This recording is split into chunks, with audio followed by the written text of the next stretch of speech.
നിസ്കാരത്തിന്റെ കാര്യത്തിൽ അങ്ങനല്ല. ചില ആൾക്കാർ അത് തോന്നുമ്പോൾ നിസ്കരിക്കുക ചെയ്യാം, മനസ്സിലായില്ലേ? അങ്ങനെയല്ല.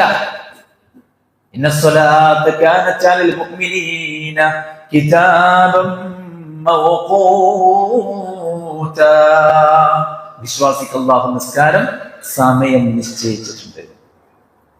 അപ്പൊ ഒരു മുസ്ലിം അള്ളാഹ് നിർബന്ധമാക്കിയ കാര്യങ്ങൾ കൃത്യമായിട്ട്, ഒരു എക്സാമ്പിൾ പറഞ്ഞ നിസ്കാരം നിർവഹിക്കുന്നു, അതുപോലെ തന്നെ അതിന്റെ കൂടെ അതിന്റെ സുന്നത്തുകൾ നിർവഹിക്കുന്നു, നോമ്പ് നോൽക്കുന്നു, അതെല്ലാം കൃത്യമായിട്ട് ചെയ്യുന്നു.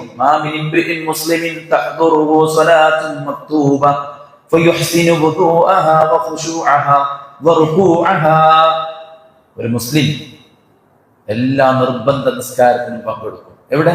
പള്ളിയിൽ. ജമാഅത്തായിട്ട് നിസ്കരിക്കുക. എന്നിട്ട് അവൻ എന്ത് ചെയ്യും? അവന്റെ വുദൂ ശരിയാക്കും. അവൻ ഭയഭക്തിയോടെ നിസ്കരിക്കും. അവന്റെ റുകൂ റെഡിയാക്കും.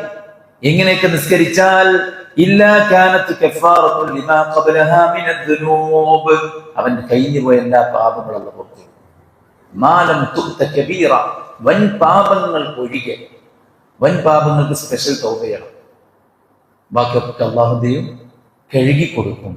അപ്പൊ കൃത്യമായിട്ട് അവൻ നിസ്കരിക്കും, കൃത്യമായി ആരാധനകൾ നിർവഹിക്കും, അതും ജമാഅത്തായിട്ട് നിർവഹിക്കും.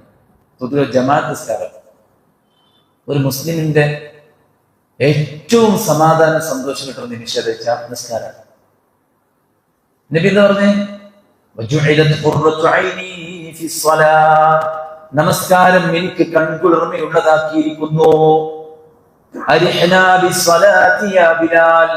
ബിലാലെ ബാങ്ക് വിളിക്കൂ, നമസ്കാരം കൊണ്ട് ഞാൻ ആശ്വാസം കൊള്ളട്ടെ. നബി പറഞ്ഞു നിസ്കരിക്കുന്ന ഒരു ആശ്വാസം. നമ്മപ്പോ നിസ്കാരം കഴിഞ്ഞെത്തിയ ഒരു ആശ്വാസം. എങ്ങനെ നമ്മൾ പറയുന്നത്? നിസ്കാരം കഴിഞ്ഞെത്തിയ ഒരു ആശ്വാസം. നബി എന്താ? നിസ്കാരത്തിലാണ് എനിക്ക് ആശ്വാസം.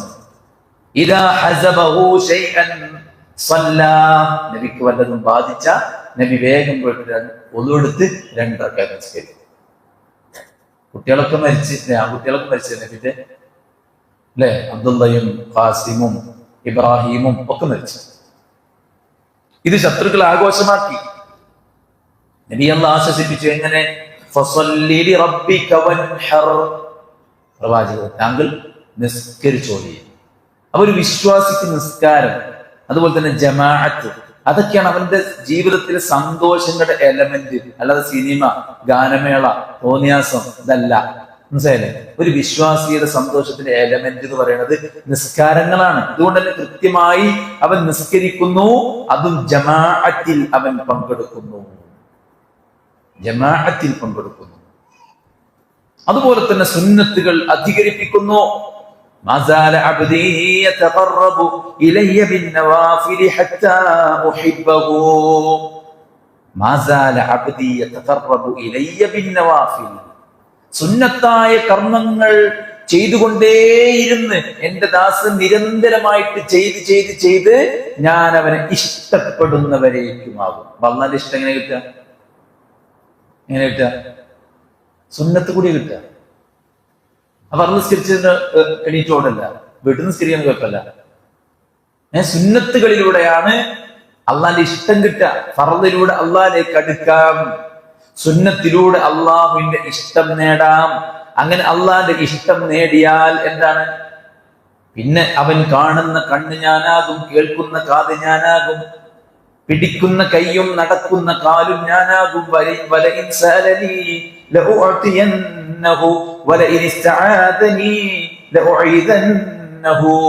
അവൻ എന്നോട് എന്ത് ചോദിച്ചാലും അവന് കൊടുക്കും. അവൻ എന്നോട് എന്ത് നിരശ ചോദിച്ചാലും ഞാൻ അവന് അഭയം നൽകും. എപ്പം? ഫർളിന് പുറമെ സുന്നത്തുകൾ നിരന്തരമായി ചെയ്യാം. മനസ്സിലായില്ലേ?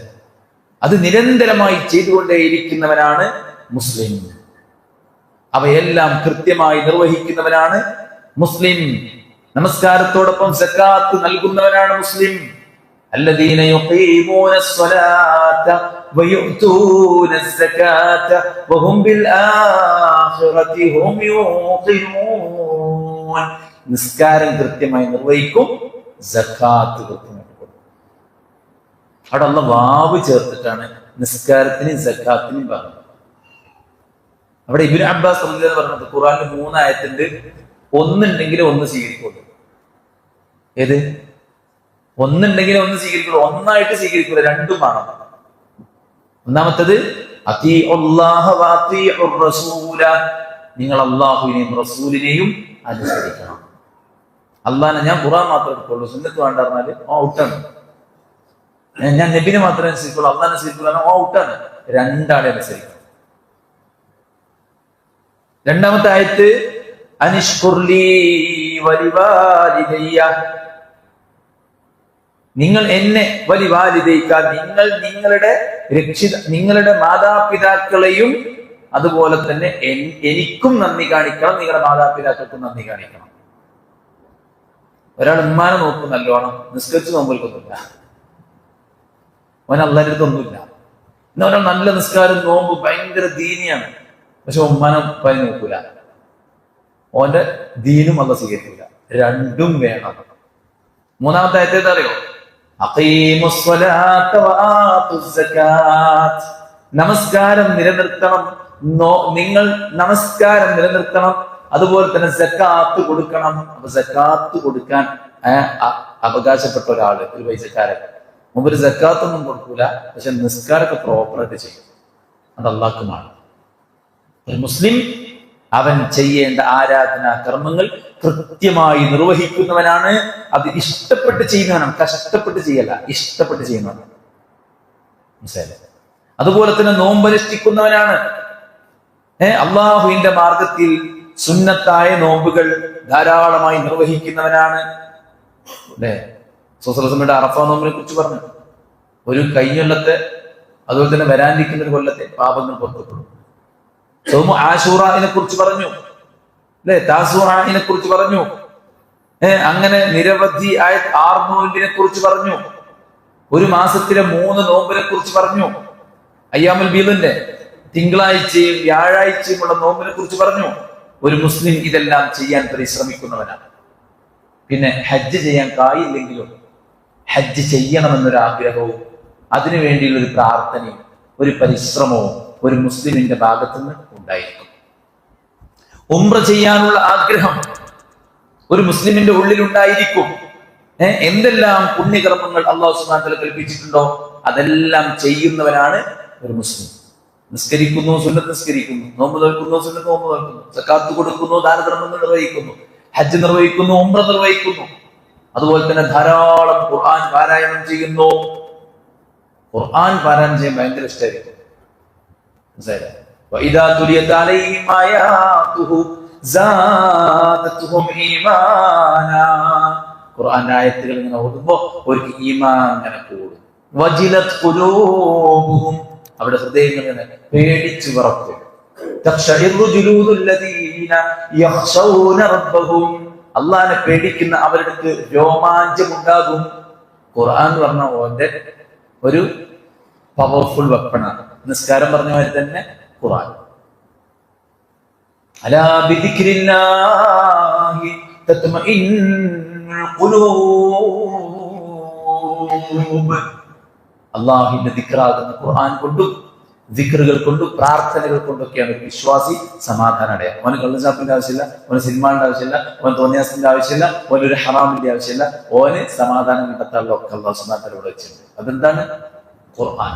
ഒരു മുഅ്മിൻ, ഒരു മുസ്ലിം ഖുർആനുമായി ബന്ധം വരുന്നു. ഖുർആൻ ഓതും, ഖുർആൻ ഹിഫ്ലാക്കും, ഖുർആന്റെ തഫ്സീർ പഠിക്കും, ഖുർആനിലുള്ളത് പ്രാവർത്തികമാക്കും. അങ്ങനെ ഖുർആനുമായി നല്ലൊരു ബന്ധം. മസലുൽ മുഅ്മിനില്ലദീ യഖറഉൽ ഖുർആൻ മസലുൽ ഉത്റുജ്ജ, ഖുർആൻ ഓതുന്ന മുസ്ലിമിന്റെ ഉദാഹരണം മധുര നാരങ്ങ പോലെയാണ്. എന്താ? അതിന്റെ സ്മെല്ല് ബ്യൂട്ടിഫുൾ ആണ്, അതിന് നല്ല ടേസ്റ്റുമാണ്. മനസ്സിലായത്? ഒരു മുഅ്മിൻ ഉള്ളോണ്ട് പ്യുവറാണ്, പുറം കൊണ്ട് ആർക്കൊരു ഡിസ്റ്റർബൻസും ഇല്ല, നല്ല വ്യക്തിത്വമാണ്. അതെന്തുകൊണ്ടാണത്? ഖുർആൻ ഓതുന്ന ഒരു മുഅ്മിൻ. അപ്പൊ ഒരു മുസ്ലിം ഖുർആൻ ഓതണം. മനസ്സിലായില്ലേ? നിത്യവും ഖുർആൻ ഓതണം. അങ്ങനെ അള്ളാഹുവിലുള്ള വിശ്വാസം ശരിയാക്കി പടച്ചോനേൽപ്പിച്ച ഉത്തരവാദിത്തങ്ങൾ നിർവഹിച്ച് അല്ലാഹു സുബ്ഹാനഹു വ തആല പുണ്യമാക്കി പഠിപ്പിച്ചു തന്ന ആരാധനകളിലൂടെ അള്ളാഹുവിലേക്ക് അടുക്കാൻ ശ്രമിക്കുന്നവനാണ് ഒരു മുസ്ലിം. മുസ്ലിമാണ് എന്ന് പറഞ്ഞാൽ പോരാ, മറിച്ച് ഈ പറയപ്പെട്ട അടയാളങ്ങൾ എന്ത് വേണം? നമ്മളുണ്ടായിരിക്കണം. മനസ്സിലുണ്ടോ? അപ്പോൾ നമ്മൾ മുസ്ലിം ആവുള്ളൂ. അതുപോലെ തന്നെ രണ്ടാമത്തത് അൽ മുസ്ലിം മഅ നഫ്സിഹി, ഒരു മുസ്ലിം തന്റെ സ്വന്തത്തോട് എങ്ങനെയായിരിക്കണം? സ്വന്തത്തോട് എങ്ങനെയായിരിക്കണം? സ്വന്തത്തിലും കുറച്ചൊരു ശ്രദ്ധ ഒരു മുഅ്മിനുണ്ടാവും, ഒരു മുസ്ലിമിനുണ്ടാവും. എന്താ പറയുക? മുഅ്തദിലും ഫീ തുആമിഹി വശറാബിഹി, തിന്നണീനും കുടിച്ചിനൊക്കെ ഒരു അളവുണ്ടാവും. ക്ഷമിക്കാൻ, തിന്നണീനും കുടിച്ചിനൊക്കെ ഒരു അളവുണ്ടാകും. കുലൂ വശ്റബൂ വലാ തുസ്രിഫൂ, നിങ്ങൾ തിന്നോളി കുടിച്ചോളി എന്ന് മാത്രം പറഞ്ഞ് നിർത്തിയേക്കാണെങ്കിൽ കുഴപ്പമില്ലേ? ബാക്കിയുണ്ട്. എന്താ? വലാ തുസ്രിഫൂ, നിങ്ങൾ ഇസ്രാഫ് കാണിക്കരുത്. കാരണം എന്താ? ഇന്നല്ലാഹ ലാ യുഹിബ്ബുൽ മുസ്രിഫീൻ, അല്ലാഹു മുസ്രിഫീങ്ങളെ ഇഷ്ടമല്ല. അപ്പൊ ഒരു മുഅ്മിനായ, ഒരു മുസ്ലിമായ മനുഷ്യന് പാകത്തിന് തിന്നാവും. എന്താ ഇമാം ഷാഫിഈ റഹ്മത്തുള്ളാഹി പറഞ്ഞത്? ഖുർആനിൽ ഒരു ആയത്തുണ്ട്, അതിലെല്ലാ മെഡിസിനും ഉണ്ട് എന്നാ പറഞ്ഞത്. നല്ല സമയത്തും പറ്റിയ ഖുർആനിൽ ഒരു ആയത്തുണ്ട്, ആ ആയത്തില് എല്ലാ മെഡിസിനും ഉണ്ട്. എന്താണ് മെഡിസിൻ? കുലൂ വശ്റബൂ വലാ തുസ്രിഫൂ. ഇപ്പൊ എന്താണ് ഇപ്പൊ മെഡിക്കൽ സയൻസ് പറഞ്ഞ എല്ലാ രോഗത്തിനും കാരണം ഭക്ഷണത്തിന്റെ ശ്രദ്ധക്കുറവാണ്. അല്ലെ? ഇപ്പൊ എല്ലായിടത്തും ചായക്കടയാണ്. ചായക്കടയിൽ കയറിയിട്ട് ഒരാള് ഒരു ചായ അടിച്ചു, കടിയും യഥേഷ്ടം എണ്ണക്കടി ഇങ്ങനെ അടിച്ചു കയറ്റ. അല്ലെ? എവിടെ ചെന്നാലും ആൾക്കാർക്ക് ഇഷ്ടം എന്ത് ഫുഡാണ്? അല്ലെ? അറിയാലോ, എന്തും കഴിക്കാം. പക്ഷെ എന്തായിരിക്കണം? ഹലാലായിരിക്കണം, ത്വയ്യിബായിരിക്കണം. ഹലാലായി മാത്രം പോരാ, ത്വയ്യിബായിരിക്കണം. നാവിന് രുചിയുണ്ടോ എന്ന് മാത്രം ഇപ്പൊ നോക്കണം. അല്ലെ? പകരന്തിയോളം നോമ്പ് വെച്ചിട്ട് വൈകുന്നേരം പോയിട്ട് ഫുൾ ജാർ സോഡ അടിച്ചു കയറ്റി പള്ളിക്ക്. നാവിന് രുചിണ്ടായ പോരാ. ശരീരത്തിന് ഹാനികരമാണെങ്കിൽ അത് ഒഴിവാക്കണം. അത് ത്വയ്യിബല്ല. ശരീരത്തിന് ഹാനികരമായ ഫുഡ് ത്വയ്യിബല്ല. അതുകൊണ്ട് തന്നെ അത് കഴിക്കാൻ പാടില്ല. ഒരു മുസ്ലിം പാകത്തിന് കഴിക്കും. അപ്പൊ എങ്ങനെ?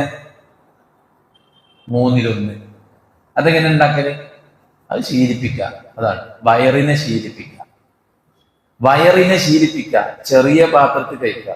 വലിയൊരു പാത്രം എടുത്താല് അതിൽ എത്ര ഇട്ടാലും കാണൂല, അത് ഇങ്ങോട്ട് എത്ര നിറച്ചാലും ഒന്നും അറിയില്ല. ചെറിയ പാത്രത്തിൽ കഴിക്കുക. അപ്പൊ കുറെ ഉണ്ടാവും. മനസ്സിലായി? പാകത്തിന് കഴിക്കുക. ഒരു ഭാഗം ഫുഡ്, മറ്റൊരു ഭാഗം വെള്ളം, ബാക്കി ഭാഗം ശ്വസിക്കാനുള്ളതാണ്. മനസ്സിലായി? ഓക്സിജൻ നേരെ ഇങ്ങോട്ട് ഹാർട്ടിക്ക് മാത്രം പോരാ, നേരെ ആമാശയത്തിനും കുറച്ച് വേണം. നമ്മൾ വിചാരം ഇതൊക്കെ പാടെ പള്ളയാണ്. അല്ല, ഇതൊക്കെ പാടെ പള്ളയല്ല. ഇതൊക്കെ കൂടെ നടക്കേണ്ട വെച്ചിട്ടാണ് നമ്മൾ എന്ത് ചെയ്യണത്? ടേബിൾ മത്തേക്ക് നോക്കുന്നത്. ഇതൊക്കെ ഇങ്ങനെ അടുക്കി ഇങ്ങനെ വെച്ചിട്ട് അതിന്റെ മുകളിലൊരു ഐസ്ക്രീമും. ഇതൊക്കെ കൂടെ പള്ളയല്ല. ഇത് കുറെ കുടലും അതൊക്കെയാണ്. ഇതിന്റെ മുകളിൽ ചെറിയ ഭാഗം മാത്രമാണ് എന്ത്? ഈ ഭക്ഷണം ചെന്ന് നിൽക്കാനുള്ള സ്ഥലം. മനസ്സിലാണല്ലോ? അപ്പൊ പാകത്തിന് കഴിക്കുന്നവനാണ് ഒരു വിശ്വാസി. ശരിക്കും പറഞ്ഞ വയറ് ഉണ്ടാവില്ല അറിഞ്ഞ പ്രയാസീകാരം കുറവായിരിക്കും കേട്ടോ. അതുപോലെ തന്നെ ഒരു വിശ്വാസി അവന്റെ ശരീരത്തെ സംരക്ഷിക്കുന്നവനാണ്. ശരീരത്തിന് ഉന്മേഷം ഉണ്ടാകുന്ന കാര്യങ്ങളിലൊക്കെ ശ്രദ്ധിച്ച് ശരീരത്തെ പരിപാലിക്കുന്നവനാണ്. അവനവന്റെ വസ്ത്രവും അവന്റെ ശരീരവും വൃത്തിയാക്കുന്നവനാണ്. ഒരു വിശ്വാസിനെ കാണുമ്പോ അസ്സലാമു അലൈക്കും എന്ന് പറയുമ്പോ ഓനൊരു ബാഡ് സ്മെല്ല്, കുളിക്കാത്തതിന്റെ, വായ വൃത്തിയാക്കാത്തതിന്റെ, ഡ്രസ്സ് മാറ്റാത്തതിന്റെ അങ്ങനെ ഉണ്ടാവില്ല. ചിലർക്കെല്ലാം എത്ര ഉണ്ടായാലും ഇല്ലാത്ത മാതിരി നടക്കും. ചിലർക്കെല്ലാം ഒന്നുമില്ലെങ്കിലും ഭയങ്കര പൈസക്കാരമായി നടക്കും. എന്താണോ അള്ളാഹു നമുക്ക് നൽകിയത് അത് നമ്മൾ കാണിക്കണം. ആർഭാടമില്ലാതെ, അഹങ്കാരമില്ലാതെ വൃത്തിയുള്ള വസ്ത്രം ധരിച്ച് വായയും ശരീരമൊക്കെ വൃത്തിയാക്കി കൊണ്ടിടക്കണം.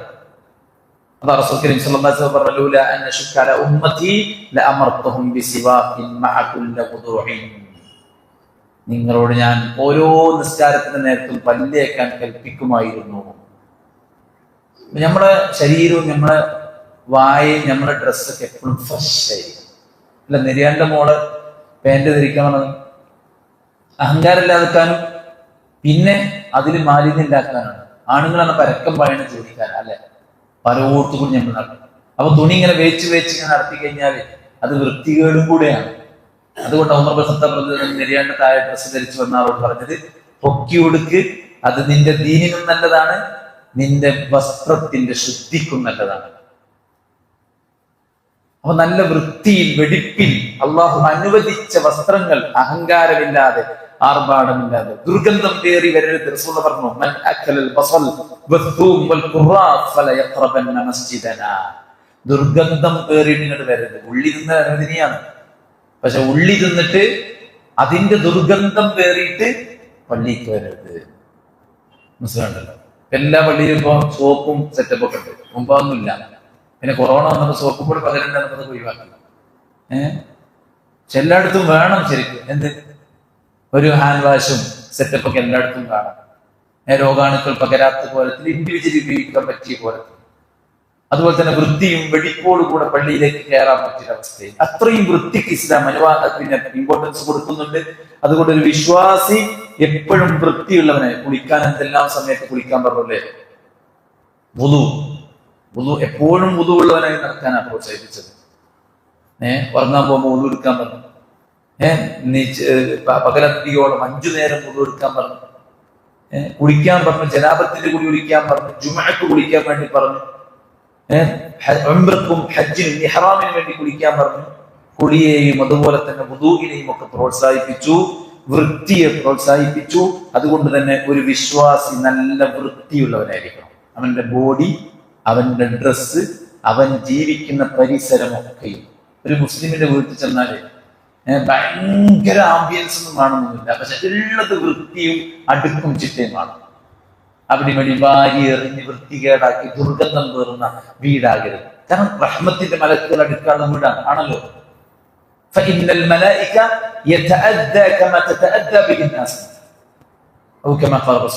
ജനങ്ങൾക്ക് എന്തൊക്കെ ഉപദ്രവമുണ്ടോ അതൊക്കെ മലക്കൾക്ക് ഉപദ്രവമാണ്. അപ്പൊ നമ്മുടെ ടോയ്ലറ്റ്സ് അതൊക്കെ വൃത്തിയായിരിക്കണം. നമ്മുടെ വീടിന്റെ ടോയ്ലറ്റ് മാത്രമല്ല, പള്ളിന്റെ അതൊക്കെ ആരെ വൃത്തിയാക്കണം? നമ്മളെ വൃത്തിയാക്കണം. നമ്മൾ ഇടപെടുന്ന മേഖലയിലെല്ലാം വൃത്തിയായിരിക്കണം. എല്ലാവരും കണ്ടില്ലെങ്കിൽ അവനെ മിഠായി കഴിച്ചിട്ട് തൊലി നേരെ റോഡിൽ കണ്ടു. വെള്ളം കുടിച്ചിട്ട് ബോട്ടിൽ നേരെ പുറത്ത് കാണും. വലിയ വണ്ടിയിൽ കാറും ഇതിലൊക്കെ പോണ ആൾക്കാർ കാർക്കിച്ച് കുത്തും. ബൈക്കാർ ഇങ്ങനെ പോകണ്ടാവും പാവങ്ങള്. ഓലെ അണ്ണാക്ക് കയറാണ് കിട്ടുക. ഇതൊന്നൊരു മുസ്ലിമിന്റെ ഭാഗത്ത് നിന്നുണ്ടാവില്ല.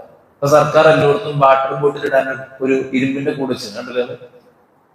ആർക്കെങ്കിലും അറിയാം, ഇത് കുറെ പുല്ലും പാമ്പൊക്കെ ഉണ്ടെങ്കിൽ നിരത്തിയേറിയ ഉണ്ടാവില്ല ഒരു വിശ്വാസം. എല്ലായിടത്തും വൃത്തിയായിരിക്കും. അവന്റെ വീടും അവന്റെ പരിസരവും അവൻ ജീവിക്കോടത്തും അവന്റെ ഓഫീസും അവന്റെ സ്കൂളും അവന്റെ ക്ലാസ് റൂമും അവൻ എവിടെയാണുള്ളത് അവിടെയൊക്കെ വൃത്തി കാത്തു സൂക്ഷിക്കുന്നതാണ് മുസ്ലിം. അതുപോലെ തന്നെ ഹുസ്നുൽ ഹൈഅ, നല്ല രൂപമായിരിക്കും ഒരു വിശ്വാസിക്കുണ്ടാവുക. ചീഞ്ഞ് പൊളിഞ്ഞ് കീറി പറഞ്ഞ് അങ്ങനൊന്നും ഉണ്ടാവില്ല. ഉള്ളത് വൃത്തിക്ക്, മനസ്സിലുണ്ടോ? ഉള്ളത് നല്ല വൃത്തിക്കായിരിക്കും. പലപ്പോഴും ആൾക്കാർ ഏറ്റവും മോശത്തിൽ വരിക പള്ളിക്കാണ്. അത് ഉറങ്ങുന്ന ഡ്രസ്സ് ഇട്ടിട്ടും കഴിച്ചുന്ന ഡ്രസ്സ് ഇട്ടിട്ടും പല കോലത്തിലും കുത്തിക്കയറി വരും. അതൊക്കെ ഒഴിവാക്കി നല്ല വൃത്തിയിലായിരിക്കണം ഒരു വിശ്വാസി ഉണ്ടാവേണ്ടത്.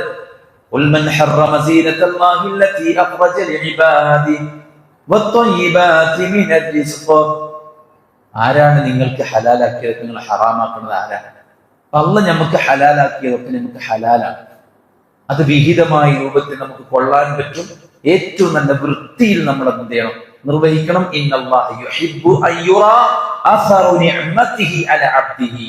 അള്ളാഹ് ഒരു ദാസന് കൊടുത്ത നിഅ്മത്ത് അത് അവന്റെ മേലെ കാണണം.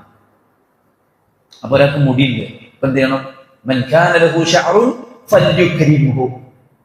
മുടി ഉണ്ടെങ്കിൽ അതിങ്ങനെ പാറിച്ച് നടക്കലല്ല, അതിനെന്ത് ചെയ്യാൻ? നന്നാക്കിയിട്ട് ഒതുക്കി ചീകി റെഡിയാക്കി. താടിയൊക്കെ ഉണ്ടെങ്കിൽ പരമാവധി ചീകി വൃത്തിയാക്കി നിൽക്കുന്ന പോലത്തെ നിൽക്കും.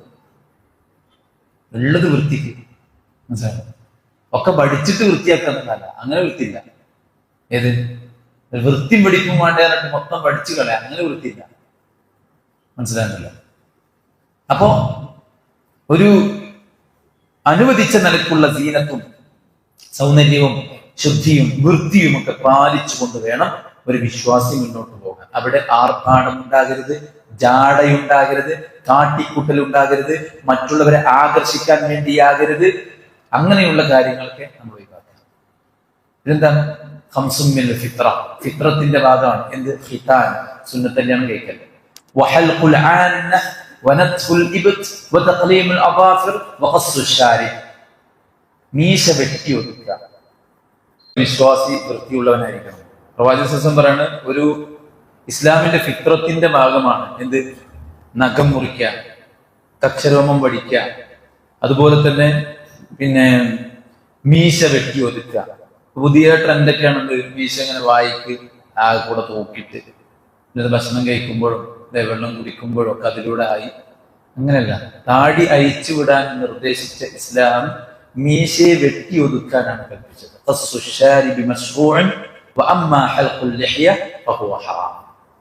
അതാണ് ഇബ്നു ഉസൈമീൻ റഹിമഹുല്ലാഹ് പറഞ്ഞത്. എന്ത്? മീശ വെട്ടി ഒതുക്കുക എന്നത് മതം പഠിപ്പിച്ചതാണ്, താടി വടിക്കുക എന്നത് ഹറാമാണ്. അപ്പോ മീശ വെട്ടി ഒതുക്കി വൃത്തിയാക്കുക, പച്ചരോമം വടിക്കുക, കുക്കിരോമം വൃത്തിയാക്കുക, അതുപോലെ തന്നെ നഖം മുറിച്ച് ക്ലീനാക്കുക, എപ്പോഴും ശുദ്ധിയുള്ളവരാവുക, വൃത്തിയുള്ളവരാവുക, പാകത്തിന് ഭക്ഷണം കഴിക്കുക, നേരത്തിന് ഭക്ഷണം കഴിക്കുക, സമയത്ത് ഉറങ്ങുക, അതുപോലെ തന്നെ നേരത്തെ ഉണരുക. ഇതൊക്കെ ഒരു വിശ്വാസി ചെയ്യേണ്ട, അവന്റെ ഫിസിക്കലി അവൻ ഉറപ്പിക്കേണ്ട കാര്യങ്ങളാണ്. ഇതുപോലെ തന്നെ അവന്റെ മനസ്സിനെ അവൻ എന്ത് ചെയ്യണം? ക്ലിയർ ആക്കണം. അവന്റെ മനസ്സിനെ മലീമസമാക്കുന്ന കാര്യങ്ങളിൽ അവൻ മുഴുകിക്കൂടാ.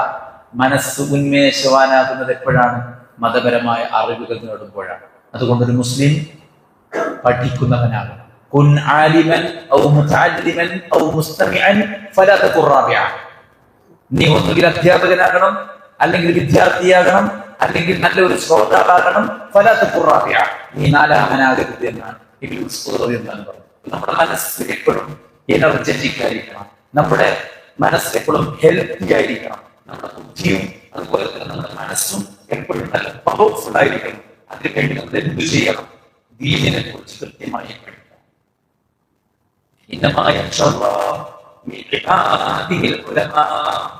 അല്ലാഹുവിനെ ഭയപ്പെടുന്നവരാരാണ്? അറിവുള്ളവരാണ്. പഠിച്ചാലേ നമുക്ക് പേടിയില്ല. പഠിച്ചാൽ പഠിക്കുമ്പോഴേ ചെയ്യാനുള്ള ബോധം ഉണ്ടാവും. പഠിക്കുമ്പോഴേ ചെയ്യലിനൊക്കെ ഒരു വൃത്തിയും പഠിപ്പും ഒരു മര്യാദ ഉണ്ടാവും. അതുകൊണ്ട് പഠിച്ചു മനസ്സിലാക്കുക എന്നുള്ളതാണ് നമ്മൾ ചെയ്യേണ്ടത്. അത് തുടർന്ന് പോകുക. മരിക്കോട് നമ്മുടെ നാട്ടിൽ കൾച്ചർ എന്താണ്? ഒരു 10-20 വയസ്സ് വരെ പഠിച്ച പിന്നെ ജോലി ചെയ്യാം, പിന്നെ പഠിച്ചില്ല. അങ്ങനെയല്ല.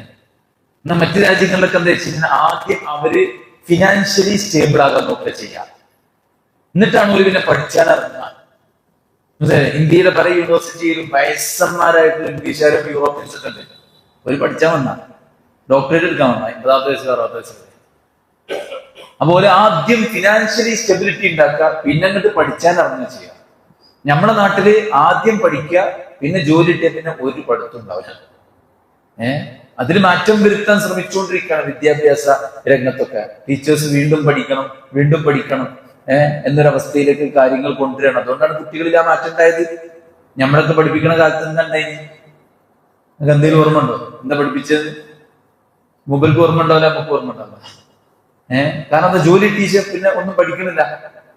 എന്നാൽ ദീനിന്റെ കാര്യം അങ്ങനെയല്ല, മരിച്ചോളം നമ്മൾ പഠിക്കണം. ഇമാം അഹ്മദ് ബിൻ ഹംബൽ അദ്ദേഹത്തിന്റെ കയ്യിൽ എപ്പോഴും ഒരു എഴുത്തു പലകയും ഒരു എഴുത്തു പോലും ഉണ്ടാവും. അദ്ദേഹത്തോട് ചോദിച്ചു, എത്ര കാലങ്ങൾ പഠിക്കുകയും? അപ്പൊ അദ്ദേഹം പറഞ്ഞത്, ഞാൻ ഖബറിലെത്തുന്നവരെ പഠിക്കുന്നതാണ് അദ്ദേഹം പറഞ്ഞത്. മഹാനായ അബ്ദുല്ലാഹി ഇബ്നു മുബാറക് റഹിമഹുല്ലാഹ് ചോദിച്ചു, ഇലാ മതാ തത്ലുബുൽ ഇൽമ, എത്ര വരെ നമ്മൾ ഇൽമ പഠിച്ചുകൊണ്ടിരിക്കണം, അന്വേഷിച്ചുകൊണ്ടിരിക്കണം? അദ്ദേഹം പറഞ്ഞതറിയോ? ഹത്തൽ മമാത്ത്, ഹത്തൽ മമാത്ത്, മരിക്കണത് വരെ. മനസ്സിലാക്കാം? അപ്പൊ നമ്മൾ നമ്മുടെ മനസ്സിനെ, നമ്മുടെ ബുദ്ധിയെ തളരാതെ, അത് എപ്പോഴും നല്ല ബോധമുള്ള, നല്ല ചിന്തയുള്ള, നെഗറ്റീവ് അടിക്കാതെ കൃത്യമായി ഗൈഡ് ചെയ്യാൻ പറ്റിയ കോലത്തിൽ കൊണ്ടുപോകണമെങ്കിൽ എന്തു വേണം? നമ്മുടെ മനസ്സിൽ ഇസ്ലാമികമായ നോളജ് ഉണ്ടായിരിക്കണം, ഖുർആനെ കുറിച്ചുള്ള അറിവുണ്ടായിരിക്കണം, ഹദീസിനെ കുറിച്ചുള്ള അറിവുണ്ടായിരിക്കണം, ചരിത്രത്തെ കുറിച്ചുള്ള ബോധമുണ്ടായിരിക്കണം. അതുപോലെ തന്നെ ഉള്ള അറിവിൽ നല്ല ഇത്ഖാൻ ഉണ്ടാകണം. ഇപ്പൊ നമ്മൾ ഖുർആൻ ഓതുന്നുണ്ട്, എങ്ങനെ ഓതുന്നത്? അൽഹംദുലില്ലാഹി റബ്ബിൽ ആലമീൻ റഹ്മാനിർ റഹീം മാലികി യൗമിദ്ദീൻ ഇയ്യാക നഅബുദു വഇയ്യാക നസ്തഈൻ ഇഹ്ദിനസ് സിറാത്തൽ മുസ്തഖീം സിറാത്തൽ ലദീന അൻഅംത അലൈഹിം ഖുൽ ഹുവല്ലാഹു അഹദ് അല്ലാഹു സമദ് ലം യലിദ് വലം യൂലദ്. ശരിക്കും ഇങ്ങനെ ഖുർആൻ ഓതേണ്ടത്?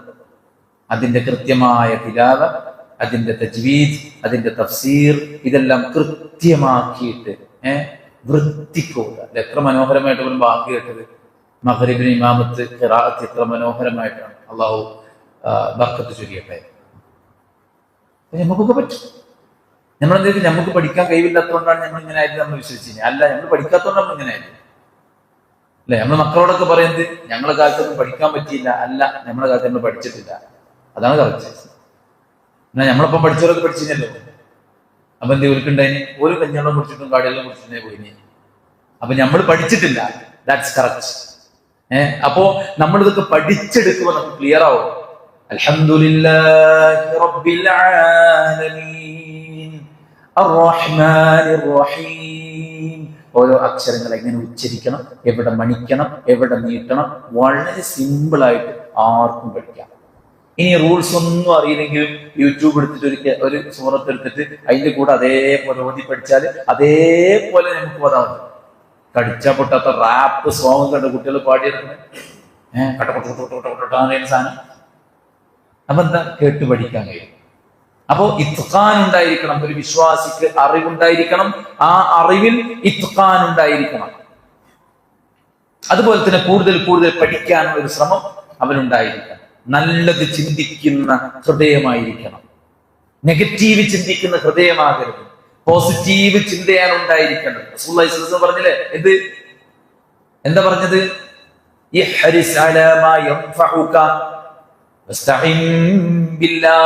നിനക്ക് ഉപകാരപ്രദമായ കാര്യത്തിൽ നീ സമയം ചിലവഴിക്കോ.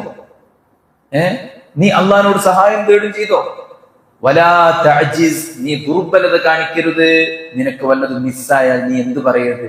ഞാൻ അങ്ങനെ ചെയ്തില്ലെങ്കിൽ ഇങ്ങനെ ആവുമായിരുന്നില്ല, ഇങ്ങനെ ചെയ്തില്ലെങ്കിൽ അങ്ങനെ ആവുമായിരുന്നില്ല. അങ്ങനെ നീ ഒരിക്കലും പറയരുത്. മനസ്സിലായില്ലേ? പിന്നെ എന്തായിരിക്കണം? നീ നല്ല ഇച്ഛാശക്തിയോടുകൂടെ തളരാതെ, നെഗറ്റീവ് അടിക്കാതെ, പോസിറ്റീവ് മൈൻഡുമായിട്ട് മുന്നോട്ട് പോകണം. അതിനൊക്കെ ഉള്ള നിർദ്ദേശങ്ങൾ ഇസ്ലാം തന്നിട്ടുണ്ട്. ആ നിർദ്ദേശങ്ങൾ പാലിച്ചുകൊണ്ട് നമ്മൾ മുന്നോട്ട് പോകാറുള്ളതാണ്. അപ്പോൾ നമ്മുടെ നഫ്സിനോട്, ശരീരത്തോടുള്ളത്, ബുദ്ധിയോടുള്ളത്, അതുപോലെ തന്നെ നമ്മുടെ ആത്മാവിനോട് നമ്മൾ ചെയ്യേണ്ട കാര്യങ്ങൾ, അതിനാണ് ഇബാദത്ത്, ദിക്റുകള്, ദുആകള്. ഇതുപോലത്തെ മജ്ലിസിൽ വന്നിരിക്കണമൊക്കെ എന്തിനാണ്? നമ്മുടെ റൂഹിനെ ക്ലിയർ ആക്കാനാണ്. മനസ്സിലായോ?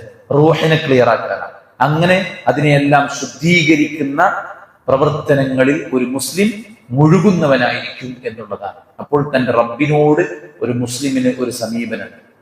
അതുപോലെ തന്നെ സ്വന്തം ശരീരത്തെയും സ്വന്തം കാര്യങ്ങളെയൊക്കെ കൊണ്ടു നടക്കുന്നോടത്ത് ഒരു ചിട്ടയും ഒരു വട്ടവും ഒരു രീതിയും ഒരു വൃത്തിയും ഒരു വെടിപ്പുമൊക്കെ.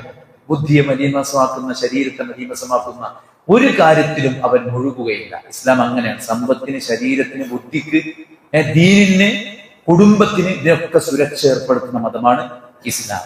എന്തുകൊണ്ട് അസ്വസ്ഥരാകുന്നു? എന്തുകൊണ്ട് മറവി ബാധിക്കുന്നു? എന്തുകൊണ്ട് തളർന്നു പോകുന്നു? എന്തുകൊണ്ട് നിരാശപ്പെടുന്നു? എന്തുകൊണ്ട് ചടച്ചു പോകുന്നു?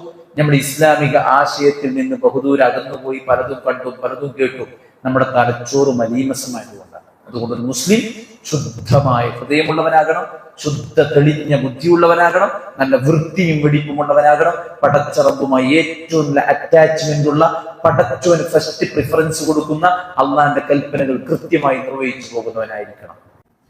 ഒരു മുസ്ലിം ഇടപെടുന്ന നാനാ തുറകളിലും അവൻ എങ്ങനെയായിരിക്കണം എന്നതിനെ കുറിച്ചുള്ള വിശദമായ ഒരു പഠനം, ചർച്ചയാണ് നമ്മൾ നടത്തിക്കൊണ്ടിരിക്കുന്നത്. അതിന് മുസ്ലിം സ്വന്തത്തോടും അവന്റെ റബ്ബിനോടും എങ്ങനെയായിരിക്കണം എന്നതാണ് വളരെ വേഗത്തിൽ നമ്മൾ ഓടിച്ചു പോയത്. മൂന്നാമത്തത്, ഒരു മുസ്ലിമിന് അല്ലാഹു റസൂലും കഴിഞ്ഞാൽ ഏറ്റവും പ്രാധാന്യമുള്ളത് അവന്റെ മാതാപിതാക്കളാണ്.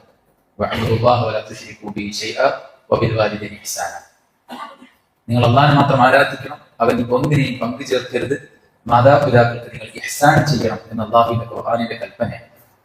അല്ലാഹുവിനെ മാത്രമേ ആരാധിക്കാവൂ, അവൻ ഒന്നിനെയും പങ്കു ചേർക്കരുത് എന്ന് അല്ലാഹു വിധിച്ചിരിക്കുന്നു എന്ന് പറഞ്ഞതിന് ശേഷം അതിനെ ചേർത്ത് പറഞ്ഞതാണ് എന്ത്?